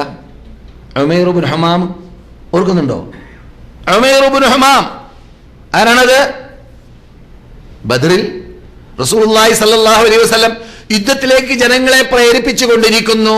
ഇന്ന് ആരാണ് അള്ളാന്റെ വജ്ഹിന് വേണ്ടി മാത്രം, അള്ളാന്റെ പ്രീതിയെ മാത്രം കാംക്ഷിച്ചുകൊണ്ട് ആരാണ് അവന്റെ ശരീരത്തെ ആഹൂതി ചെയ്യാൻ ഒരുങ്ങുന്നത്, അവന് സ്വർഗത്തിലേക്കെത്താം, അവന് സ്വർഗം ഞാൻ വാഗ്ദാനം ചെയ്യുന്നു. ഇത് റസൂലുള്ള പറഞ്ഞപ്പോൾ ഉമൈർ ഇബ്നു ഹുമാം എന്ത് ചെയ്യുകയായിരുന്നു? ഈത്തപ്പഴം തിന്നുകയായിരുന്നു. അദ്ദേഹം ബഹിൻ ബഹിൻ എന്ന് പറഞ്ഞുകൊണ്ട് അവിടുന്ന് എന്തേ നിങ്ങളെ ബഹിൻ എന്ന് പറയിപ്പിച്ചു, അഥവാ ഇത് വേണ്ട, ഈ ദുനിയാവ് വേണ്ട, ഈ തീറ്റ വേണ്ട എന്ന് പറഞ്ഞുകൊണ്ട് അദ്ദേഹം അള്ളാഹു ആ സ്വർഗത്തിലേക്ക് ഓടിച്ചെല്ലാൻ വേണ്ടി പരിശ്രമിച്ചു. അപ്പോൾ റസൂലുള്ളാഹി സ്വല്ലല്ലാഹു അലൈഹി വസല്ലം ചോദിക്കുകയുണ്ടായി, ചില റിപ്പോർട്ടുകളിൽ കാണുന്നു, എന്തേ നിങ്ങൾ അങ്ങനെ പറഞ്ഞത്? അത് പരലോകത്തിൽ സ്വർഗത്തിലേക്ക് എത്തണമെന്ന പൂതി കൊണ്ടാണ്. അപ്പോൾ നിങ്ങൾ ഉദ്ദേശിക്കുന്നത് നിങ്ങൾക്ക് ലഭിക്കുക തന്നെ ചെയ്യുമെന്ന് റസൂലുള്ളാഹി വാഗ്ദാനം ചെയ്യുകയും ചെയ്തു എന്നാണ്. എന്നിട്ട് മഹാനായ ഉമൈർ ഇബ്നുൽ ഹുമാം റളിയല്ലാഹു തആല അൻഹു അവിടെ നിന്ന് അവരുടെ കയ്യിലുള്ളതായ ഈത്തപ്പഴം വലിച്ചെറിഞ്ഞുകൊണ്ട് റക്കലൻ ഇലല്ലാഹി ബിഗൈരി സാദി ഇല്ല തുഖ വഅമലിൽ മആദി വസ്സബ്റു ഫില്ലാഹി അലൽ ജിഹാദി വകുല്ലു സാദിൻ ഉർവത്തുൻ നഫാദി ഗൈറ തുഖ വൽ ബിർരി വറഷാദി എന്ന് പറഞ്ഞുകൊണ്ട് പൊറുക്കളത്തിലേക്ക് ചാടി എന്നാണ്. റക്കലൻ ഇലല്ലാഹി ബിഗൈരി സാദി, പറയത്തക്ക അമലുകളൊന്നുമില്ലാതെ അള്ളാഹിന്റെ വഴിയിലേക്ക്, അള്ളാഹിലേക്ക് ഞാനിതാ ചാടുന്നു എന്ന് പറഞ്ഞുകൊണ്ട് അദ്ദേഹത്തിന്റെ കൂടെയുള്ള അമ്പുമായി അല്ലെങ്കിൽ വാളുമായി ആയുധവുമായി പൊറുക്കളത്തിലേക്ക് ഇറങ്ങി പോരാടി. വെറുതെ സ്വന്തം ആത്മഹത്യ ചെയ്യല്ല, പോരാടി അവസാനം അദ്ദേഹം അള്ളാഹുവിന്റെ മുമ്പിൽ ബദർ പോർക്കളത്തിൽ ശരീരത്തെ ആഹുതി ചെയ്ത് സ്വർഗത്തിലേക്ക് പറന്നു ചെല്ലുകയും ചെയ്യുന്നു. എന്തേ? വിശ്വസിച്ചത് പരലോകത്തിൽ വിശ്വസിക്കേണ്ടതുപോലെ വിശ്വസിച്ചു. അത് കാരണത്താൽ മൂപ്പരെ അതിലേക്ക് പ്രേരിപ്പിച്ചു എന്നതാണ്. ഇത് നാം നമ്മുടെ നേതാക്കളിൽ കണ്ടതായ കാഴ്ചയാണ്. പലരിലും ഇത് നാം കാണാറുണ്ട്. ഈ രൂപത്തിലുള്ളതായ ശൈലി പ്രത്യേകിച്ച് സഹാബാക്കളിൽ. അല്പം മുമ്പ് ഞാൻ ഉണർത്തിയതായ പരലോകത്തിലുള്ള വിശ്വാസത്തെ ഘടിപ്പിച്ചുകൊണ്ടുള്ള സംസാരിച്ചതായ ശൈലി പറയുമ്പോൾ പ്രത്യേകിച്ച് നമ്മുടെ ക്ലാസ് മെമ്പർമാർ മനഃപ്പാടമാക്കി വെക്കേണ്ട ഭാഗമുണ്ട്. അതെന്താണ്? ഈ പരലോകത്തിൽ വിശ്വാസമുണ്ടോ ഇല്ലേ എന്ന് തീരുമാനിക്കൽ അവരവരുടെ പ്രവർത്തനത്തെ നോക്കിയിട്ടാണ്. അതുകൊണ്ട് അള്ളാഹു അതിനുള്ള ഒരു ശൈലി പറയുന്നു. പലരും നമ്മുടെ നാട്ടിൽ, ലോകത്തിൽ പലയിടങ്ങളിലും പറയുന്നു ഞങ്ങൾ പരലോകത്തിൽ വിശ്വാസമുണ്ട്. ഈ വിശ്വാസമുണ്ട് എന്ന് പറഞ്ഞതിന് തെളിവ് അവർ നിരത്തി വെക്കുന്നില്ല. അത് കാണത്താൽ അള്ളാഹ് പറയുന്നു, ഇദാ ദുകിറല്ലാഹു വഹദ, അള്ളാഹനെ മാത്രമേ വിളിച്ച് പ്രാർത്ഥിക്കാൻ പാടുള്ളൂ എന്ന് അവരോട് പറയപ്പെട്ടാൽ, അള്ളാഹിനോടല്ലാതെ പ്രാർത്ഥിക്കാൻ പാടില്ല, മൊയ്തീൻ പ്രാർത്ഥിക്കാൻ പാടില്ല, ബദരീങ്ങളോട് പ്രാർത്ഥിക്കാൻ പാടില്ല, മമ്പർത്ത തങ്ങളോട് പ്രാർത്ഥിക്കാൻ പാടില്ല, ഉള്ളാൾ തങ്ങളോട് പ്രാർത്ഥിക്കാൻ പാടില്ല, വ്യക്തികളോട് വസ്തുക്കളോട് പ്രാർത്ഥിക്കാൻ പാടില്ല, കാഷ്ടിക്കുന്ന മൂത്രിക്കുന്ന മനുഷ്യന്മാരോട് പ്രാർത്ഥിക്കാൻ പാടില്ല എന്നീ കാര്യങ്ങൾ, ഇതൊക്കെ അള്ളാഹ് പറയുന്ന വാക്കിന്റെ അർത്ഥമായിട്ട് നമുക്ക് മനസ്സിലാക്കാമല്ലോ. ഇദാ ദുകിറല്ലാഹു വഹദ, അള്ളാഹനെ മാത്രം അവരുടെ മുമ്പിൽ പറയപ്പെട്ടാൽ പരലോകത്തിൽ വിശ്വസിക്കാത്തവരുടെ ഹൃദയത്തിൽ പ്രയാസമുണ്ടാകും. അപ്പോൾ പരലോകത്തിൽ വിശ്വസിച്ചിട്ടുണ്ടോ ഇല്ലേ എന്ന് പരിശോധിക്കാനുള്ള തെർമോമീറ്റർ ഏതാണ്? അള്ളാഹനെ മാത്രമാണോ വിളിച്ച് പ്രാർത്ഥിക്കുന്നത് അല്ലേ എന്നതാണ്. ഈ തെർമോമീറ്റർ വെച്ചുകൊടുക്കുക. അള്ളാഹിനോടും അല്ലാത്തവരോടും, അള്ളാഹിനോടും ഔലിയാക്കന്മാരോടും, അള്ളാഹിനോടും ഈസ നബിയോടും, അള്ളാഹിനോടും ഖബറാളികളോടും ഇങ്ങനെയാണ് വിശ്വസിക്കുന്നതെങ്കിൽ അദ്ദേഹത്തിന് പരലോകത്തിൽ വിശ്വാസമില്ല എന്ന് നമുക്ക് മനസ്സിലാക്കുകയും ചെയ്യാം. കാരണം പരലോകത്തിൽ വിശ്വസിക്കേണ്ടത് പോലെ വിശ്വസിച്ചാൽ അവിടെ റബ്ബുൽ ഇസ്സത്തി ജല്ല ജലാലു യൗമ ലാ തുഗ്നി മൗലൻ അൻ മൗലൻ ശൈആ, ഒരാളും മറ്റാളെ സഹായിക്കാൻ യൗമ യഫിറുൽ മർഉ മിൻ അഖീഹി വ ഉമ്മിഹി വ അബീഹി വ സാഹിബതിഹി വ ബനീഹി ലികുല്ലി ഇംറിഇൻ മിൻഹും യൗമഇദിൻ ശഅനുൻ യുഗ്നീഹി. സുബ്ഹാനല്ലാഹ്, എല്ലാവരും അങ്ങും ഇങ്ങും ഓടുന്ന ദിവസം, ആരും ആരെയും ശുപാർശ ചെയ്യാനോ സഹായിക്കാനോ സാധിക്കാത്ത ദിവസം, അവൻ വിശ്വസിച്ച വിശ്വാസമല്ലാതെ ചെയ്ത അമലല്ലാതെ രക്ഷപ്പെടാൻ പറ്റൂല. കഴിഞ്ഞ ക്ലാസ്സിൽ പറഞ്ഞില്ലേ? എന്ത് ഓർക്കുന്നില്ലേ? മറന്നുപോയോ? അല്ലയോ മുഹമ്മദിന്റെ മകൾ, യാ ഫാത്തിമ ബിന്തു മുഹമ്മദ്, മുഹമ്മദിന്റെ മകൾ ഫാത്തിമ, റസൂൽ പറയുന്നു മക്കത്ത്, ആ അൻഖിദി നഫ്സകി മിനന്നാർ, നിങ്ങളുടെ ശരീരത്തെ നരകത്തെ തൊട്ട് നിങ്ങൾ മോചിപ്പിച്ചോ. നിങ്ങൾ പരലോകത്തിലെത്തി കഴിഞ്ഞാൽ ഞാൻ റസൂലുള്ളാഹിന്റെ മകളാണെന്ന് പറഞ്ഞാൽ എന്റെ ഗുണങ്ങളെ രക്ഷപ്പെടുത്താൻ പറ്റൂല. ബാറ്ററി ചാർജ് ചെയ്യാത്ത കാലത്തോളം ബാറ്ററി ചാർജ് ചെയ്യണം. അതേതാണ്? എന്നെ കൊണ്ടും അതിനു മുമ്പ് അള്ളാഹിനെ കൊണ്ട് വിശ്വസിച്ച് ഏകദൈവ വിശ്വാസത്തിൽ അടിയുറച്ച് ജീവിക്കണം. എന്നാൽ എനിക്ക് നിങ്ങളെ സഹായിക്കാൻ പറ്റും, എന്നാൽ എന്റെ ശഫാഅത്ത് നിങ്ങൾക്ക് ലഭിക്കും. അതുപോലെ സഫിയ ആരാണ്? അമ്മത്ത് റസൂലില്ല, റസൂലുള്ളാഹി സ്വല്ലല്ലാഹു അലൈഹി വസല്ലമിന്റെ അമ്മായിമ്മ അല്ലെ. അമ്മായിമ്മ സഫിയോടെന്ന് പറഞ്ഞു, യാ സഫിയ ബിൻത് അബ്ദുൽ മുത്തലിബ്, അബ്ദുൽ മുത്തലിബിന്റെ മകൾ സഫിയ. അത് പിന്നെ ഒരു പ്രത്യേക നാട്ടു നേതാവിന്റെ മകള് കൂടിയാണ്, റസൂലുള്ളാഹിന്റെ അമ്മായി കൂടിയാണ്. പറയുന്നു, നിങ്ങൾക്ക് എനിക്ക് രക്ഷപ്പെടുത്താൻ സാധിക്കുകയില്ല, നിങ്ങൾ സ്വയം രക്ഷപ്പെട്ടാലല്ലാതെ. അതുകൊണ്ട് തന്നെ നമുക്ക് പരിചയമുള്ള 100 കണക്കിൽ പ്രാവശ്യം കേട്ട് മനപ്പാടമുള്ള പരിചയപ്പെടുത്തി കൊടുക്കാൻ ഹജ്ജ് സീസൺ വരെയല്ലേ, ഹാജിമാർക്ക് പറഞ്ഞു കൊടുക്കാൻ അനിവാര്യമായ ഭാഗമാണ്. റസൂലുള്ളാഹി സ്വല്ലല്ലാഹു അലൈഹി വസല്ലമിന്റെ 40 കൊല്ലം വാപ്പയ്ക്ക് വാപ്പ, ഉമ്മാക്ക് ഉമ്മ, ആങ്ങള് ജ്യേഷ്ഠന് ജ്യേഷ്ഠൻ, അനുജന് അനുജൻ എല്ലാമായി ജീവിച്ച റസൂലുള്ളാഹി സ്വല്ലല്ലാഹു അലൈഹി വസല്ലമിന് താങ്ങും തണലുമായി ജീവിച്ച അബൂ താലിബ് ലാ ഇലാഹ ഇല്ലല്ലാഹ് പറയാത്തത് കാരണത്താൽ അദ്ദേഹത്തിന് നരകത്തിൽ പോകേണ്ടി വന്നു. റസൂലുള്ളാഹി സ്വല്ലല്ലാഹു അലൈഹി വസല്ലം അദ്ദേഹത്തിന് വേണ്ടി ചെയ്തതായ ശഫാഅത്ത് അല്ലാഹു സ്വീകരിച്ചു. ആ സ്വീകരിച്ച കാരണത്താൽ എന്താ ചെയ്തത്? റസൂൽ പറയുന്നു, ഏറ്റവും ചെറിയ ശിക്ഷ പരലോകത്തിൽ ആർക്കാണ്? അബൂ താലിബിനാണ്. അത് ശഫാഅത്ത് കൊണ്ട് കിട്ടിയതാണ്. പക്ഷെ നരകത്തിൽ മോചനം കിട്ടിയോ?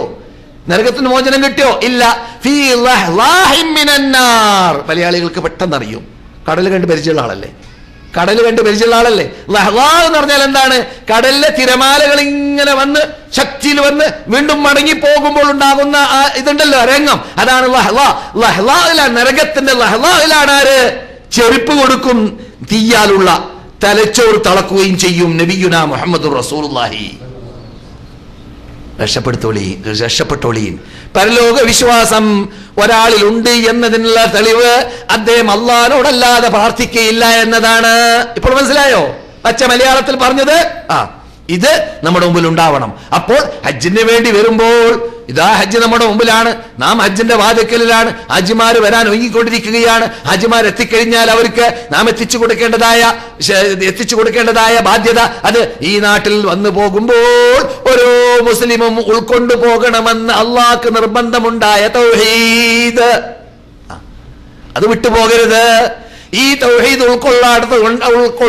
ഉൾക്കൊള്ളാത്തത് കൊണ്ടാണ് ലോകത്തിൽ എവിടെയെല്ലാം മുസ്ലിങ്ങൾക്ക് പരാജയപ്പെടേണ്ടി വന്നു, എവിടെയെല്ലാം മുസ്ലിങ്ങൾ അഭിമാനത്തെ മറ്റുള്ളവർക്ക് വിലയർപ്പിക്കേണ്ടി വന്നു, എവിടെയെല്ലാം മുസ്ലിങ്ങളുടെ നാടുകളെ ഛിന്ന ഭിന്നമായി ഓഹരി വെച്ച് പോകപ്പെടുകയും ചെയ്തു. ഇതിന്റെ പിന്നിലെല്ലാം പ്രവർത്തിച്ചത് അവരുടെ നാട്ടിനെ നന്നാക്കുന്നതിന് മുമ്പ് വീട് നന്നാക്കിയില്ല, വീട്ടിൽ താമസിക്കുന്നവരെ നന്നാക്കിയില്ല, വീട്ടിൽ ജീവിക്കുന്നവരെ തൗഹീദിനോടുകളാക്കി മാറ്റി. എന്നിട്ട് നാട്ടിലുള്ളതായ അല്ലാഹു അല്ലാത്തവർക്ക് വേണ്ടി സ്ഥാപിക്കപ്പെട്ടതായ ഗേഹങ്ങൾ, സുബ്ഹാനല്ലാഹ്, $8 മില്യൺ ചെലവാക്കിയിട്ടാണ് ഞങ്ങൾ സ്വർണം കൊണ്ട് കുബ്ബ ഉണ്ടാക്കിയത്. എന്തിന്?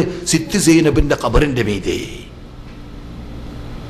ആ നാട്ടിലെ ഇത് $8 മില്യൺ ചെലവാക്കിയിട്ട് സ്വർണം കൊണ്ടുള്ളതായ എവിടെ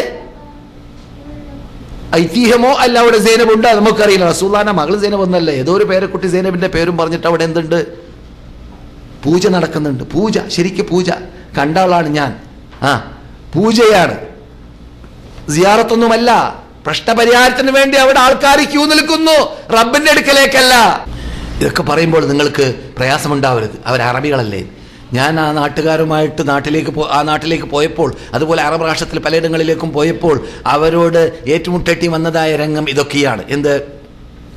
ബിലാൽ മുഅദ്ദിൻ റളിയല്ലാഹു തആല. ആരാ ബിലാൽ?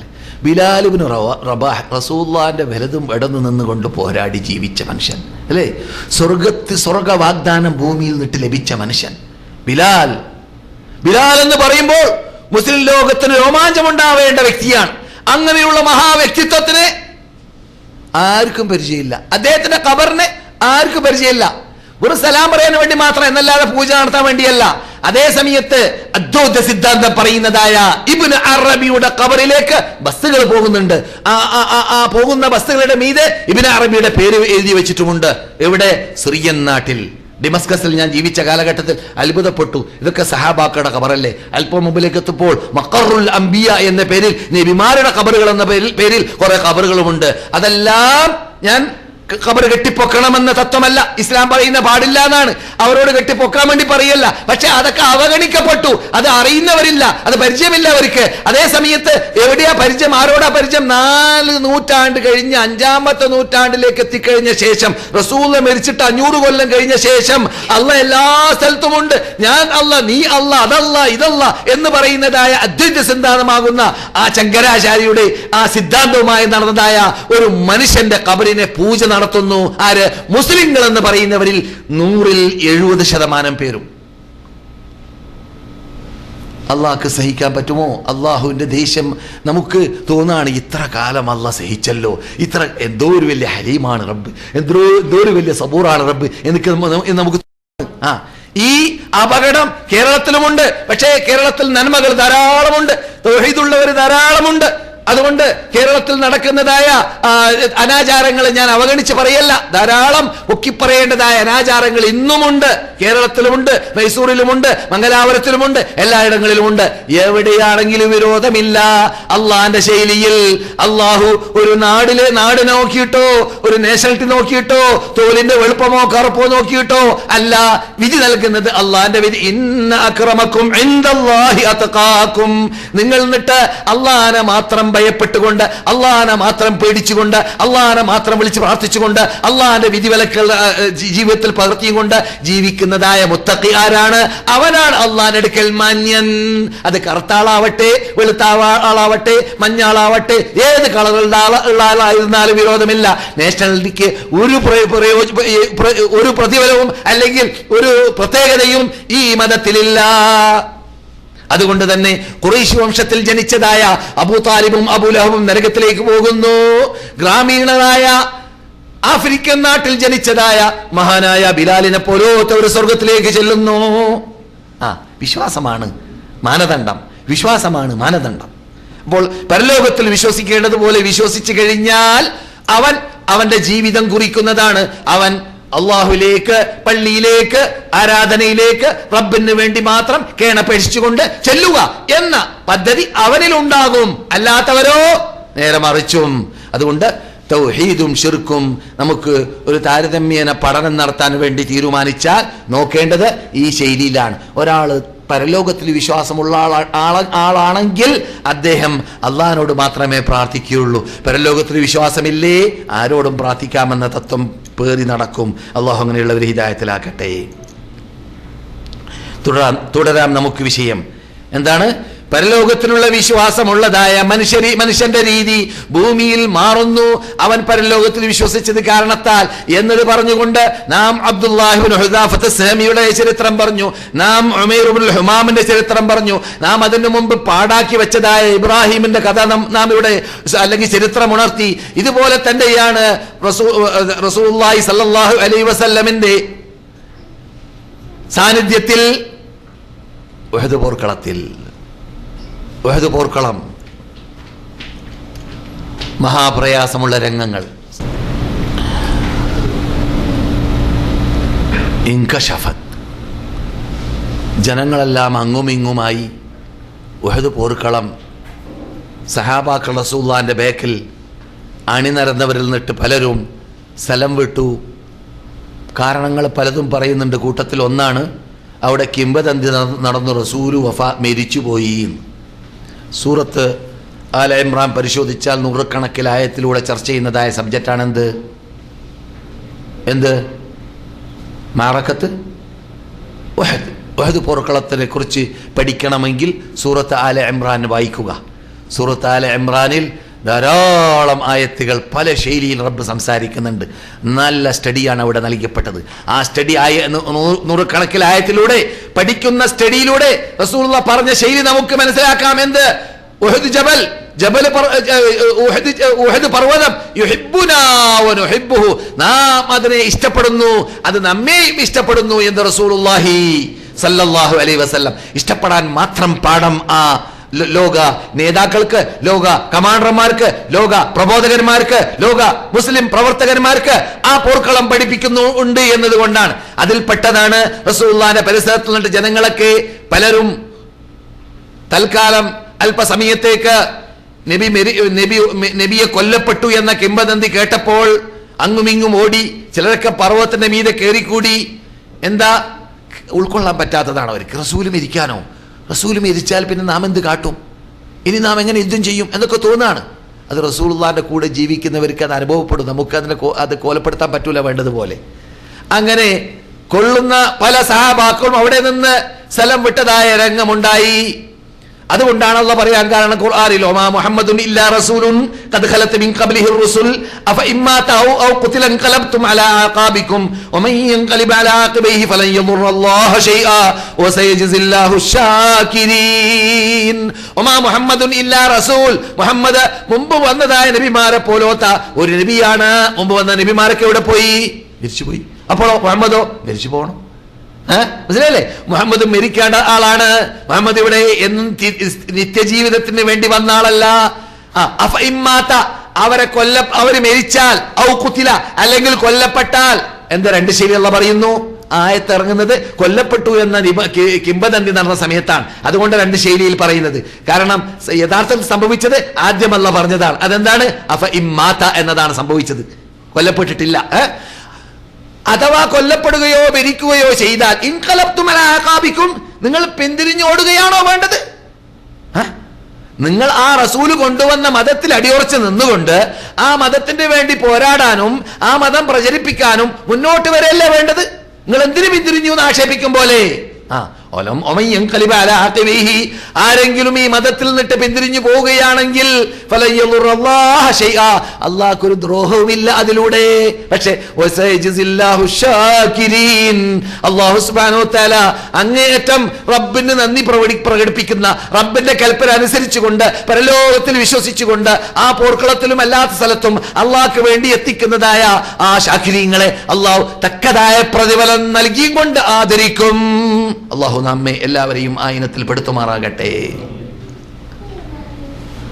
ആ സന്ദർഭത്തിൽ മഹാനായ സഅദ് ഇബ്നു മുആദ് പറയുന്നു, ഞാൻ പോർക്കളത്തിൽ നടക്കാണ്, പ്രശ്നമില്ല, പ്രയാസത്തിലാണ്. പല സഹാബാക്കളും റസൂലുള്ളാഹി മരിച്ചു എന്നുള്ള കിംവദന്തി കേട്ടിട്ട് അങ്ങ് ഓടിയവരുണ്ട്. പലരും എന്നാൽ എന്തേ റസൂലുള്ളാഹിക്ക് വേണ്ടി നമ്മൾ റസൂലുള്ളാഹി എവിടെ ഉണ്ടെന്ന് അന്വേഷിച്ചിട്ട് നാം റസൂലുള്ളാഹിന്റെ ബേക്കിൽ അടി നടക്കുക, അല്ലെങ്കിൽ ഓരോരുത്തരും അവരവർക്ക് സാധിക്കുന്ന രൂപത്തിൽ പോരാടി സ്വർഗത്തിലേക്ക് എത്താൻ വേണ്ടി പാടുപെടുക എന്ന് മനസ്സിലാക്കിയവർ കൂട്ടത്തിലുണ്ട്. അക്കൂട്ടത്തിൽ മഹാനായ അനസ് ഇബ്നു നദർ റളിയല്ലാഹു തആല അൻഹുവിന്റെ കഥ പലപ്പോഴും നാം പറയാറുണ്ട്. അനസ് ഇബ്നു നദർ അദ്ദേഹം ബദർ യുദ്ധത്തിൽ പങ്കെടുക്കാൻ പറ്റാത്ത വ്യക്തിയാണ്. ബദർ യുദ്ധത്തിൽ പങ്കെടുക്കാൻ പറ്റാത്ത വ്യക്തിയായതുകൊണ്ട് അനസ് ഇബ്നു നദർ റബ്ബിനോട് പറഞ്ഞു, റബ്ബേ എപ്പോൾ ചാൻസ് കിട്ടും, ഉഹദ് യുദ്ധം വന്നിട്ടില്ലട്ടാ, ഉഹദ് യുദ്ധം വരുന്നതിന് മുമ്പ്, റബ്ബേ ഇനി വല്ലപ്പോഴും റസൂലുള്ളാഹി പോരാട്ടത്തിലേക്ക് പോവുകയാണെങ്കിൽ, യുദ്ധത്തിലേക്ക് പോവുകയാണെങ്കിൽ ആ ചാൻസ് ഞാൻ ഉപയോഗപ്പെടുത്തുക തന്നെ ചെയ്യും. എന്നിട്ട് ഞാൻ നിന്റെ മുമ്പിൽ നിന്നെ ഇഷ്ടപ്പെടുത്തുന്ന രൂപത്തിൽ ഞാൻ നിന്റെ മുമ്പിൽ നിന്നെ പ്രീതിപ്പെടുത്താൻ വേണ്ടി ഞാൻ കാണിച്ചു തരുകയും ചെയ്യും. യത്നങ്ങളെ, ആ സമർപ്പണങ്ങളെ നിന്റെ മുമ്പിൽ ഞാൻ സമർപ്പിച്ചു തരുമെന്ന് അദ്ദേഹം വാഗ്ദാനം ചെയ്തു റബ്ബിനോട്. ആ വാഗ്ദാനം അവിടെ സ്മരിക്കുന്നു. എവിടെ? ഉഹദ് പോർക്കളത്തിൽ സ്മരിക്കുന്നു.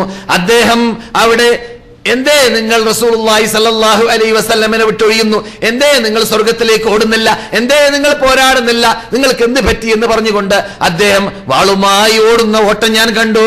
അദ്ദേഹത്തിന്റെ ബേക്കിൽ ഞാൻ കൂടി. എന്താ കാട്ടുന്നതെന്ന് അറിയാൻ വേണ്ടി സഅദ് ഇബ്നു മുആദ് റളിയല്ലാഹു തആല അൻഹു അള്ളാഹിനോട് ചെയ്ത വാഗ്ദാനം പുലർത്തുന്ന രംഗമാണ് നിങ്ങളിപ്പോൾ കാണുന്നത്. അദ്ദേഹം പോരാടി പോരാടി പോരാടി അദ്ദേഹം പലരെയും വധിച്ചു, പല ശത്രുക്കളോടും പോരാടി പല ശത്രുക്കളെയും നിലം പതിപ്പിച്ചു. ഇങ്ങനെയൊക്കെ കാട്ടിക്കൊണ്ടിരിക്കുന്നതായ മഹാനായ എന്താ പേര്? അനസ് ഇബ്നു നദർ. അനസ് ഇബ്നു നദർ ഷഹീദായി വീണു. ബുഖാരിയിൽ കാണാം, സുബ്ഹാനല്ലാഹ്, 80-ൽ പരം മുറിവുകൾ ശരീരത്തിൽ, 80 പരം മുറിവുകൾ ശരീരത്തിൽ. എത്രത്തോളം അദ്ദേഹം പരലോകത്തിലുള്ള വിശ്വാസത്തിന്റെ കടുപ്പം കാരണത്താൽ സ്വർഗത്തിന് വേണ്ടി ചെയ്തതായ യത്നത്തിൽ, സ്വർഗം കിട്ടണമെന്ന ലക്ഷ്യം വെച്ചുകൊണ്ട് ചെയ്തതായ യത്നത്തിൽ അദ്ദേഹത്തിന് ഛിന്ന ഭിന്നമായി കൊല്ലപ്പെട്ടു. എത്രത്തോളം അദ്ദേഹത്തിന്റെ ശരീരത്തെ കണ്ടറിയാൻ സാധിച്ചില്ല സഹാബാക്കൾക്ക്. ഏതുവരെ? പെങ്ങൾ വരുന്നത് വരെ. പെങ്ങൾ കൈയിന്റെ വിരലുകൾ നോക്കിയിട്ടാണ് പറഞ്ഞത് ഇത് എന്റെ ആങ്ങളയുടെ വിരലാണെന്ന്. അത്ര വരെ ഇസ്ലാമിന് വേണ്ടി സമർപ്പണം നടത്തിയതായ നേതൃത്വം. ഇതൊക്കെ നാം കേൾക്കുന്ന വേളയിൽ നാം ചെറിയൊരു ആത്മപരിശോധന നമ്മെ നടത്തുക. നാം ഇതുവരെ എന്ത് കാട്ടി? ആജിമാരോട് ഞാൻ പറയാറുണ്ട്, ഹജ്ജ് സീസണിൽ നാം ഒരു തുള്ളി വേർപ്പെങ്കിലും ദീനിന് വേണ്ടി ഒലിപ്പിച്ചിട്ടുണ്ടോ? എത്ര കാലമായി കാൽക്കുലേറ്ററുമായി ജീവിക്കുന്ന ആചാര്യ എന്ന് പറയാറുണ്ട്, അല്ലേ? ഇപ്പോൾ അതൊക്കെ പോയി. ഇപ്പൊ പറയേണ്ടത് എന്താണ്? ആജിമാരടക്കം എല്ലാവരും കൺട്രോൾ ചെയ്യാൻ പറ്റാത്ത റിമോട്ട് കൺട്രോളുമായി ജീവിക്കുന്നവരാണ്. ഇനി അതും പോയി ഇപ്പോൾ നെറ്റും ലാപ്ടോപ്പുമായി ജീവിക്കുന്നവരാണ്. കാലത്തിന് തൊട്ട് കോലം കെട്ടാൻ കിട്ടുന്നവരെ നമ്മളെപ്പോലെ ആരെയും കണ്ടിട്ടില്ല. സമയത്തിന് വില അറിയുന്നവരാണ് ഇതൊക്കെ കണ്ടുപിടിച്ച നാട്ടുകാർ.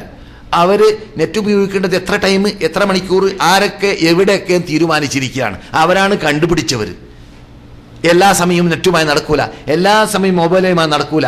കാലത്തിന്റെ വില അറിയാതെ കാലത്തിനനുസരിച്ചിട്ട് കോലം കെട്ടാൻ ഒരുങ്ങിയവരാണ്. ഖേദകരം എന്ന് പറയട്ടെ, മുസ്ലിം ലോകത്തിൽ ബഹുഭൂരിപക്ഷം അവരുടെ യുവാക്കൾ, അവരുടെ യുവതികൾ. അല്ലാഹ് കാത്തുരക്ഷിക്കട്ടെ. നേരെ മറിച്ച് ജീവിക്കേണ്ടവരാണ് നാം. നേരെ മറിച്ച് ലോകത്തിന് പാഠം പഠിപ്പിക്കേണ്ടവരാണ് നാം. അതുകൊണ്ട് തന്നെ പണ്ടേ പലരും അമേരിക്കക്കാരും അല്ലാത്തവരും മുസ്ലിങ്ങളായപ്പോൾ ഇസ്ലാമിനെ ഞങ്ങൾ ആദ്യം പഠിച്ചതുകൊണ്ട് രക്ഷപ്പെട്ടു, മുസ്ലിങ്ങളെയാണ് ആദ്യം കണ്ടതെങ്കിൽ ഞങ്ങൾ മുസ്ലിങ്ങളാവുകയില്ലായിരുന്നു എന്ന് പറഞ്ഞ എത്രയോ എഴുത്തുകാരെ കുറിച്ച് ഞാൻ പറയാറുണ്ട് ഇവിടെ. മുസ്ലിങ്ങളെയാണ് ഞങ്ങൾ ആദ്യം കണ്ടതെങ്കിൽ ഞങ്ങൾ എന്ത് ചെയ്യില്ല, മുസ്ലിം ആവൂല.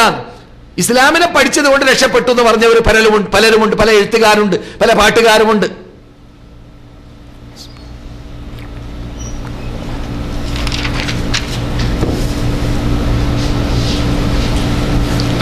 മഹാനായ അനസ് റളിയല്ലാഹു തആല അൻഹു പോർക്കളത്തിലേക്ക് ഇറങ്ങിയപ്പോൾ അല്ലാഹുമ്മ ഇന്നി അഅ്തദിറു ഇലൈക മിമ്മാ സനഅ ഹഉലാ, ഈ മുസ്ലിങ്ങൾ ചെയ്തതായ തെറ്റിൽ നിന്നിട്ട് ഞാൻ അവർക്ക് വേണ്ടി ഒഴിവ് പറയുന്നു റബ്ബേ.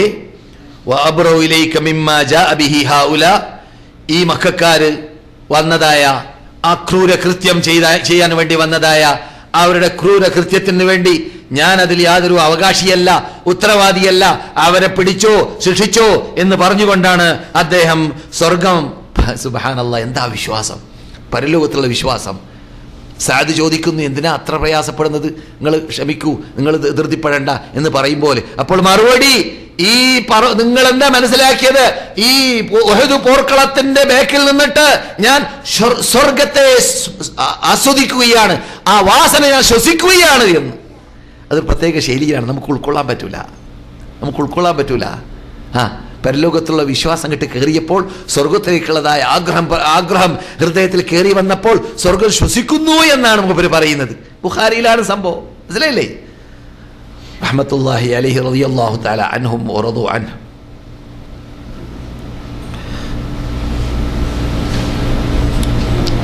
സഹോദരന്മാരെ,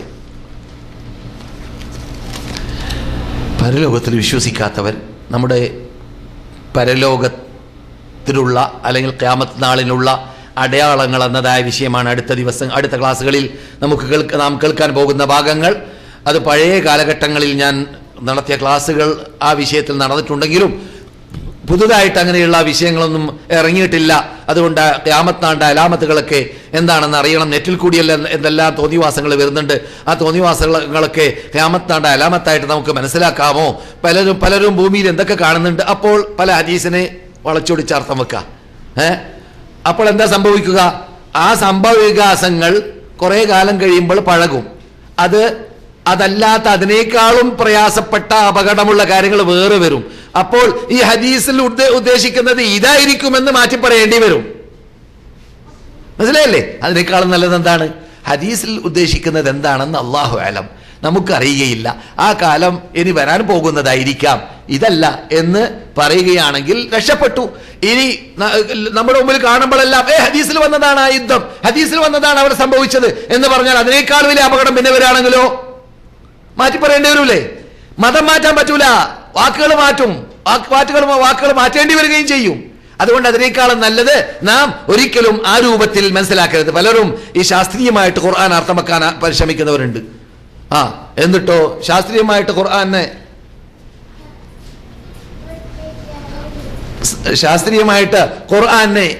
ഖുർആനെ മനസ്സിലാക്കി കൊടുക്കാൻ വേണ്ടി പരിശ്രമിക്കുന്നവരുണ്ട്. അത് അങ്ങനെ 100 പറയാൻ പറ്റുന്ന വലതും ഉണ്ടെങ്കിൽ പറയാമെന്നല്ലാതെ ഖുർആൻ ഉദ്ദേശിക്കുന്നത് ഇപ്പോൾ നാം കാണുന്നതാണ് എന്ന് പറഞ്ഞാൽ പിന്നെ അതിനേക്കാളും ചേഞ്ച് ഉള്ളത് കുറെ കാലം കഴിയുമ്പോൾ വരാൻ സാധ്യതയുണ്ട്. അപ്പോഴോ ഖുർആൻ മാറ്റാൻ പറ്റുമോ? ഇല്ലല്ലോ, നാം പറഞ്ഞത് മാറ്റേണ്ടി വരും. അതിനേക്കാളും നല്ലത് ആ രൂപത്തിൽ ഖുർആനിന് അർത്ഥം വെക്കാതിരിക്കുക. ആ രൂപത്തിൽ ഖുർആനിന് ശാസ്ത്രീയ രൂപത്തിൽ അർത്ഥം വെക്കാതിരിക്കുക. കാരണം ശാസ്ത്രീയ നിഗമനങ്ങളും ശാസ്ത്രങ്ങളും മാറിക്കൊണ്ടേയിരിക്കും. അത് നമുക്ക് അറിയാവുന്നതുപോലെ ടമാറ്റർ തിന്നാൽ കിഡ്നിക്ക് രോഗമാണെന്ന് കുറെ കാലം പറഞ്ഞു, പിന്നെ ടമാറ്റർ തന്നെയാണ് കിഡ്നിക്ക് നല്ലത് എന്ന് പിന്നെ പറഞ്ഞു. ഇതൊക്കെ ശാസ്ത്രീയ നിഗമനങ്ങളാണ്. അപ്പോൾ ശാസ്ത്രീയ നിഗമനം മാറിക്കൊണ്ടേയിരിക്കും. ഇത് മാറ്റാൻ പറ്റൂല. ഇത് ഒരു പറഞ്ഞ തന്നെയാണ്, വേറൊന്നും പറയാൻ പോകുന്നില്ല. അള്ളാഹ് എന്ത് പറഞ്ഞു അതാണ് ഇവിടെ നടക്കാൻ പോകുന്നത്. അവനാണ് കൃത്യമായിട്ട് അറിയുന്നവൻ. അലാ യഅലമു മൻ ഖലഖ വഹുവൽ ലതീഫുൽ ഖബീർ. പരിചയമുള്ള ആയത്തല്ലേ?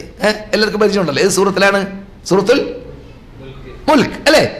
ഇന്നല്ലദീന യഖ്ശൗന റബ്ബഹും ബിൽ ഗൈബി ലഹും മഗ്ഫിറത്തുൻ വഅജ്റുൻ കബീർ വഅസിറൂ ഖൗലകും അവ ഇജ്ഹറൂ ബി ഇന്നഹു അലീമുൻ ബിദാത്തിസ് സുദൂർ അലാ യഅലമു മൻ ഖലഖ വഹുവൽ ലതീഫുൽ ഖബീർ.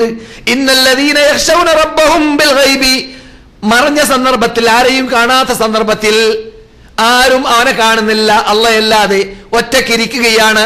ആ സന്ദർഭത്തിൽ ഇപ്പോഴെന്തേ ഫിലിം നോക്കിയാൽ, ഇപ്പോഴെന്തേ അശ്ലീലം കണ്ടാൽ, ഇപ്പോഴെന്തേ ചീട്ട് കളിച്ചാൽ, ഇപ്പോഴെന്തേ ഭാര്യ കാണുന്നില്ലല്ലോ, നാട്ടുകാർ കാണുന്നില്ലല്ലോ, പുകവലിക്കൽ വരേക്ക് ഉപ്പാനമൂലി ചെയ്യൂല, എല്ലാ സമയത്ത് ചെയ്യും. അപ്പോൾ ജനങ്ങളുടെ മുമ്പിൽ ഒരു കോലം, ജനങ്ങളുടെ മുമ്പിൽ അല്ലെങ്കിൽ മറ്റൊരു കോലം. അതാണ് ഇന്നല്ലദീന യഖ്ശൗന റബ്ബഹും ബിൽ ഗൈബി.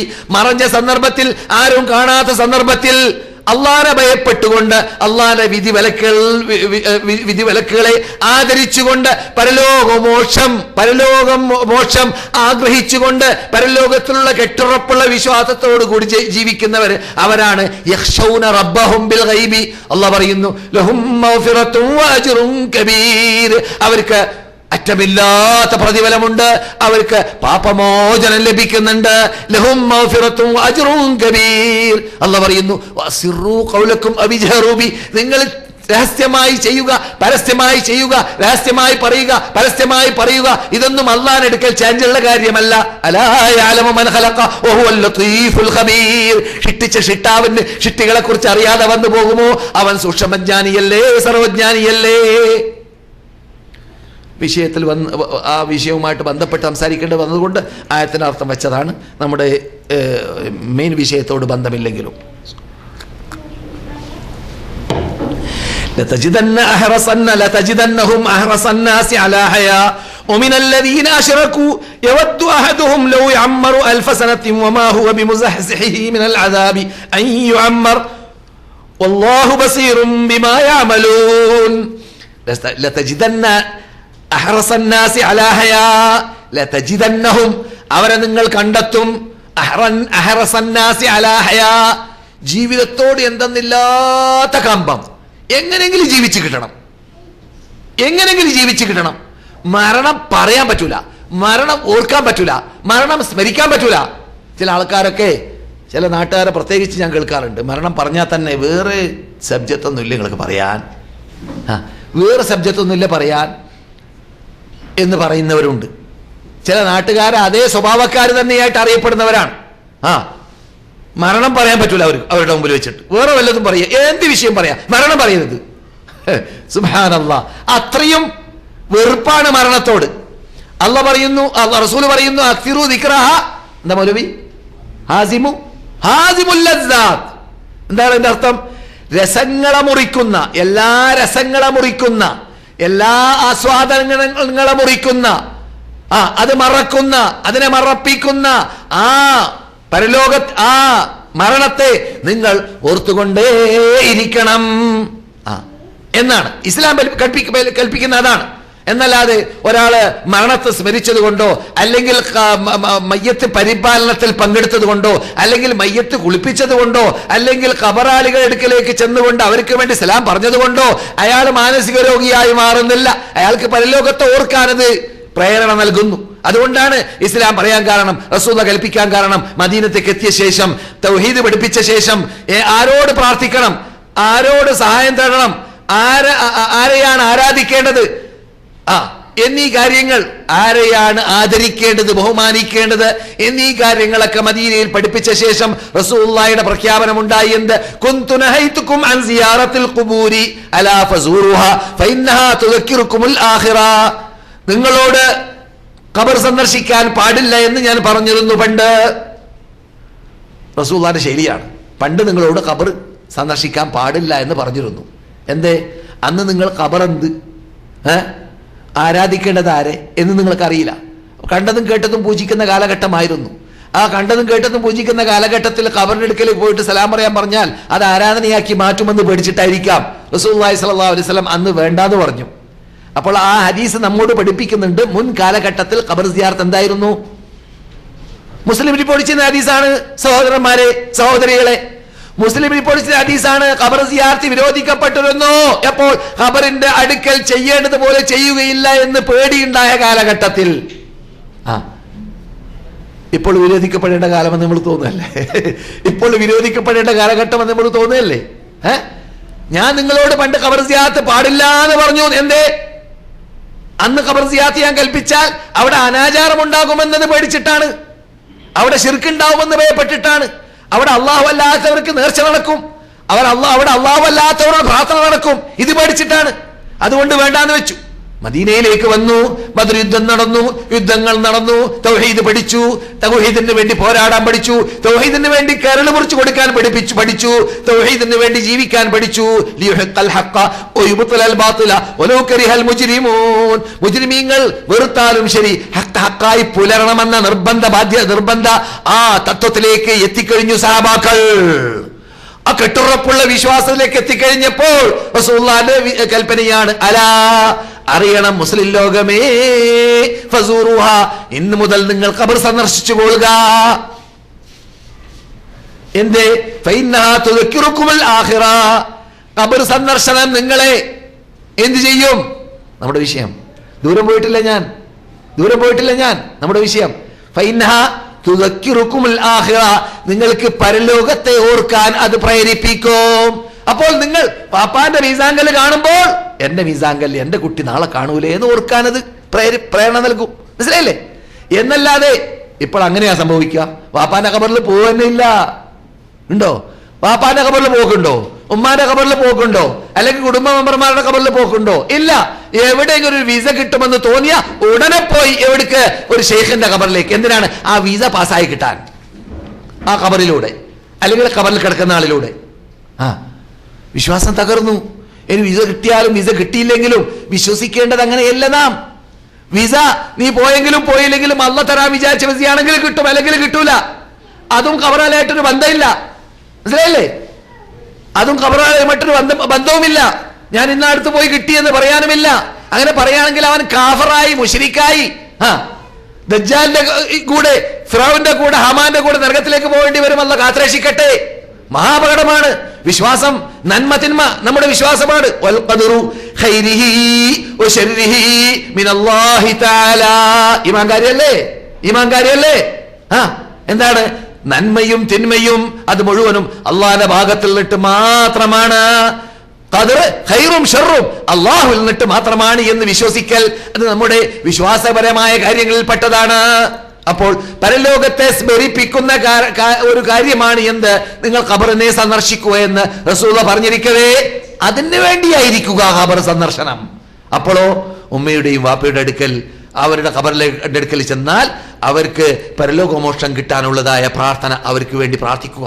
അതുകൊണ്ട് റസൂലുള്ളാഹി പഠിപ്പിക്കുന്നു, അസ്സലാമു അലൈക്കും യാ ദാറ ഖൗമിൻ മുഅ്മിനീൻ, അല്ലെങ്കിൽ യാ അഹ്ലൽ ഖുബൂർ, മലയാളത്തിലും പറയാം, ഉമ്മ അല്ലെങ്കിൽ വാപ്പ, നിങ്ങൾക്ക് അള്ളാഹുവിന്റെ അനുഗ്രഹം ഉണ്ടാവട്ടെ, നിങ്ങൾ അല്പം മുമ്പ് മരിച്ചു, ഞങ്ങൾ അല്പം കഴിഞ്ഞാൽ നിങ്ങളെപ്പോലെ മരിക്കും, അള്ളാഹ് ഉദ്ദേശിക്കുന്ന സമയത്ത് നിങ്ങളെപ്പോലെ ഞങ്ങളും കബറാളികളായി മാറും, അള്ളാഹ് നിങ്ങൾക്ക് അനുഗ്രഹിക്കട്ടെ, അള്ളാഹ് നിങ്ങളുടെ കബർ സ്വർഗത്തോപ്പാക്കി മാറ്റട്ടെ എന്ന് അള്ളാഹുവിനോട് ഉമ്മാക്ക് വേണ്ടി വാപ്പാക്ക് വേണ്ടി പ്രാർത്ഥിക്കുക.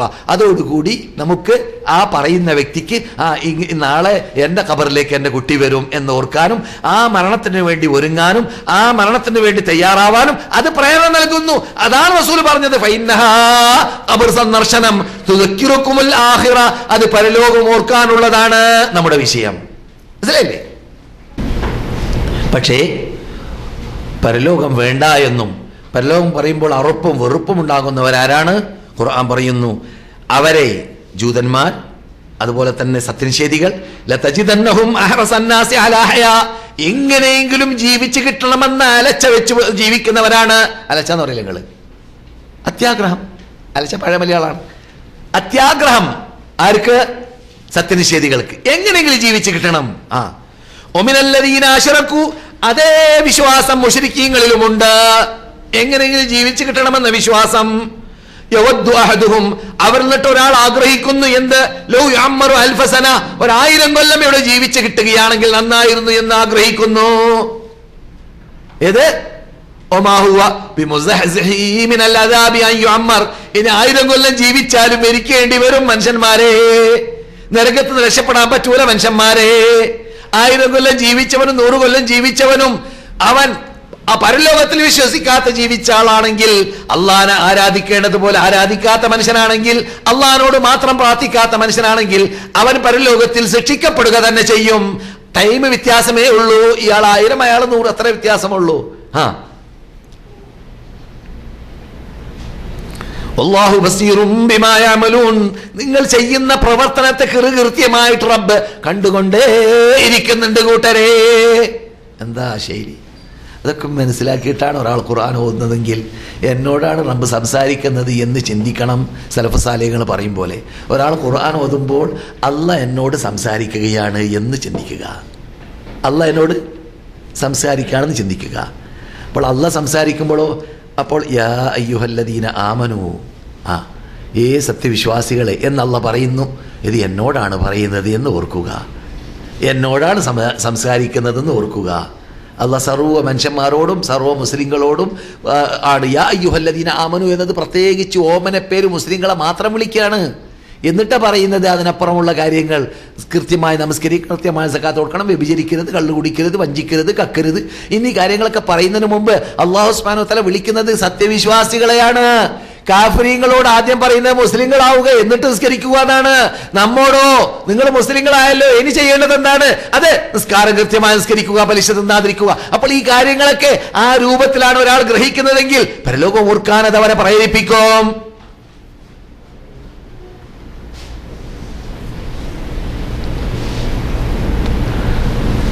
സഹോദര സഹോദരിമാരെ, ദുനിയാവ്, നമ്മുടെ ടൈം അവസാനിക്കുകയാണ്. ഒരായത്തിൻ്റെ അർത്ഥവും കൂടി വെക്കാം. നമുക്ക് അടുത്ത ക്ലാസ്സുകളിൽ അള്ളാഹു തൗഫീഖ് ചെയ്താൽ ഖിയാമത്ത് അടയാളങ്ങളൊക്കെ പറയാം. അത് ജനങ്ങളെ അതിലേക്ക് ആകർഷിപ്പിക്കാൻ വേണ്ടി പറയുന്ന ശൈലി മാത്രമല്ല, മറിച്ച് നാം പഠിക്കേണ്ട വശങ്ങൾ ധാരാളമുണ്ട്. എത്രയോ കാര്യങ്ങൾ ഒരു പക്ഷേ ജനങ്ങളുടെ സദസ്സിൻ്റെ വണ്ണം അനുസരിച്ചിട്ട് ഈ സാധു ചിലപ്പോൾ പറയാൻ ഉദ്ദേശിക്കാത്ത പറയാൻ സാധ്യതയുണ്ട്. അപ്പോൾ വിജ്ഞാനം ഞാൻ പഴയ കാലത്തിൽ പഠിച്ചത് പുതുക്കാനും നിങ്ങൾക്ക് കേൾക്കാനൊക്കെ അത് ചാൻസ് ലഭിക്കുകയും ചെയ്യും. എന്ന് മാത്രമല്ല, ഈ സദസ്സിന് കൊഴുപ്പുണ്ടാക്കുക എന്നത് നിങ്ങളുടെ ബാധ്യതയാണ്. നിങ്ങളാണ് ഈ സദസ്സിനെ വളർത്തേണ്ടത് നിങ്ങളുടെ ബാധ്യതയാണ്. ഇത് മദീനത്തുള്ള സദസ്സാണ്, ഇത് റസൂലുള്ളാഹിന്റെ നാട്ടിലുള്ള സദസ്സാണ്, ഇത് അള്ളാഹ് സംരക്ഷിക്കാമെന്ന് ഏറ്റെടുത്തതായ ഈ ഈമാനിന്റെ മഅ്രിസിലുള്ള സദസ്സാണ്. ഇത് അതേ രൂപത്തിൽ തന്നെ സംരക്ഷിക്കാൻ നാമാണ് പരിശ്രമിക്കേണ്ടത്. പ്രത്യേകിച്ച് ഇവിടുത്തെ ഗവൺമെന്റ്, ഇവിടുത്തെ ഉത്തരവാദപ്പെട്ടവര്, ഇവിടുത്തെ ജാരിയാത്ത്, ഇങ്ങനെയുള്ളൊരു വകുപ്പ് മലയാളികൾക്ക് പ്രത്യേകം ഉണ്ടാക്കി തരുക എന്നത് അത് അവരെ അഭിനന്ദിക്കേണ്ട ഭാഗമാണ്, അവർക്ക് നന്ദി പ്രകടിപ്പിക്കേണ്ട ഭാഗമാണ്. അത് ചെയ്തു തന്നതായ റബ്ബിനെയാണ് നാം ആദ്യമായിട്ട് സ്തോത്രം നടത്തേണ്ടത്. റബ്ബ് പണ്ട് തന്നെ അള്ളാന്റെ തൗഫീഖോടുകൂടി ഏത് ജാലിയാത്തിനും ഏത് ഭാഷക്കാർക്കും ക്ലാസ് എടുക്കാനുള്ള ചാൻസ് ഇല്ലാത്ത കാലഘട്ടത്തിൽ വരെ 45, 50, 60 കൊല്ലം മുമ്പ് വരേക്കും എൻ്റെ അമ്മോച്ചനടക്കം ഇവിടെ മലയാള ഭാഷയിൽ മക്ക ഹറമിലും മദീന ഹറമിലും ക്ലാസ്സുകൾ എടുക്കാറുണ്ടായിരുന്നു. അത് പ്രത്യേക മലയാളികളുടെ പ്രത്യേകതയിൽപ്പെട്ടതാണ് എന്നുകൂടി നമുക്ക് മനസ്സിലാക്കാം. മറ്റു ഭാഷകളെക്കാളും മുൻപന്തിയിൽ വരുന്നതായ മലയാളികൾക്ക് ഇൽമു പഠിപ്പിച്ചു കൊടുക്കാൻ മക്കയിലുള്ള ഹറമിനെ മദീനയിലുള്ള ഹറമിനെ ഉപയോഗപ്പെടുത്തുക എന്നത് ചിന്തിച്ചവര് യഥാർത്ഥത്തിൽ മറ്റു ഭാഷക്കാളും കൂടുതൽ നമ്മളാണ്. ഇനി മറ്റു ഭാഷക്കാരിൽ ഉറുദുക്കാരുണ്ടായിരുന്നു എന്ന് നിങ്ങൾക്ക് വാദമുണ്ടെങ്കിൽ അത് സമകാലന്മാരായിട്ട് നമുക്ക് മനസ്സിലാക്കാം. അഥവാ ഈ ഒരേ കാലഘട്ടത്തിലാണ് മുന്തി എന്ന് പറയാൻ അവർക്ക് അവകാശമില്ല. ഇതൊക്കെ അനുഭവത്തിൽ കൂടി പറയുകയാണ്. ഇതൊക്കെ നാം ശരിക്ക് അള്ളാഹുവിന് നന്ദി പ്രകടിപ്പിക്കേണ്ടതായ വകുപ്പാണ്. ഈ വകുപ്പ് നാം മറക്കാൻ പാടുള്ളതല്ല. കേരളീയർക്ക് വേണ്ടി അള്ളാഹു ചെയ്തതായ പ്രത്യേകതയാണ് ഇത്. സഹോദര സഹോദരിമാരെ,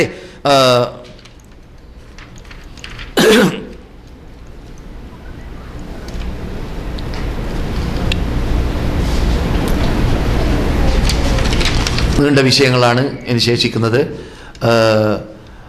അള്ളാഹു സുബ്ഹാനഹു വ തആല ഇതുവരെ പറഞ്ഞതിനെ സൽക്കർമ്മമായി സ്വീകരിക്കുമാറാകട്ടെ. ഇതുവരെ പറഞ്ഞതിൽ നിന്നിട്ട് ജീവിതത്തിൽ പകർത്തേണ്ട ഭാഗങ്ങളെ പകർത്താൻ തൗഫീഖ് നൽകുമാറാകട്ടെ.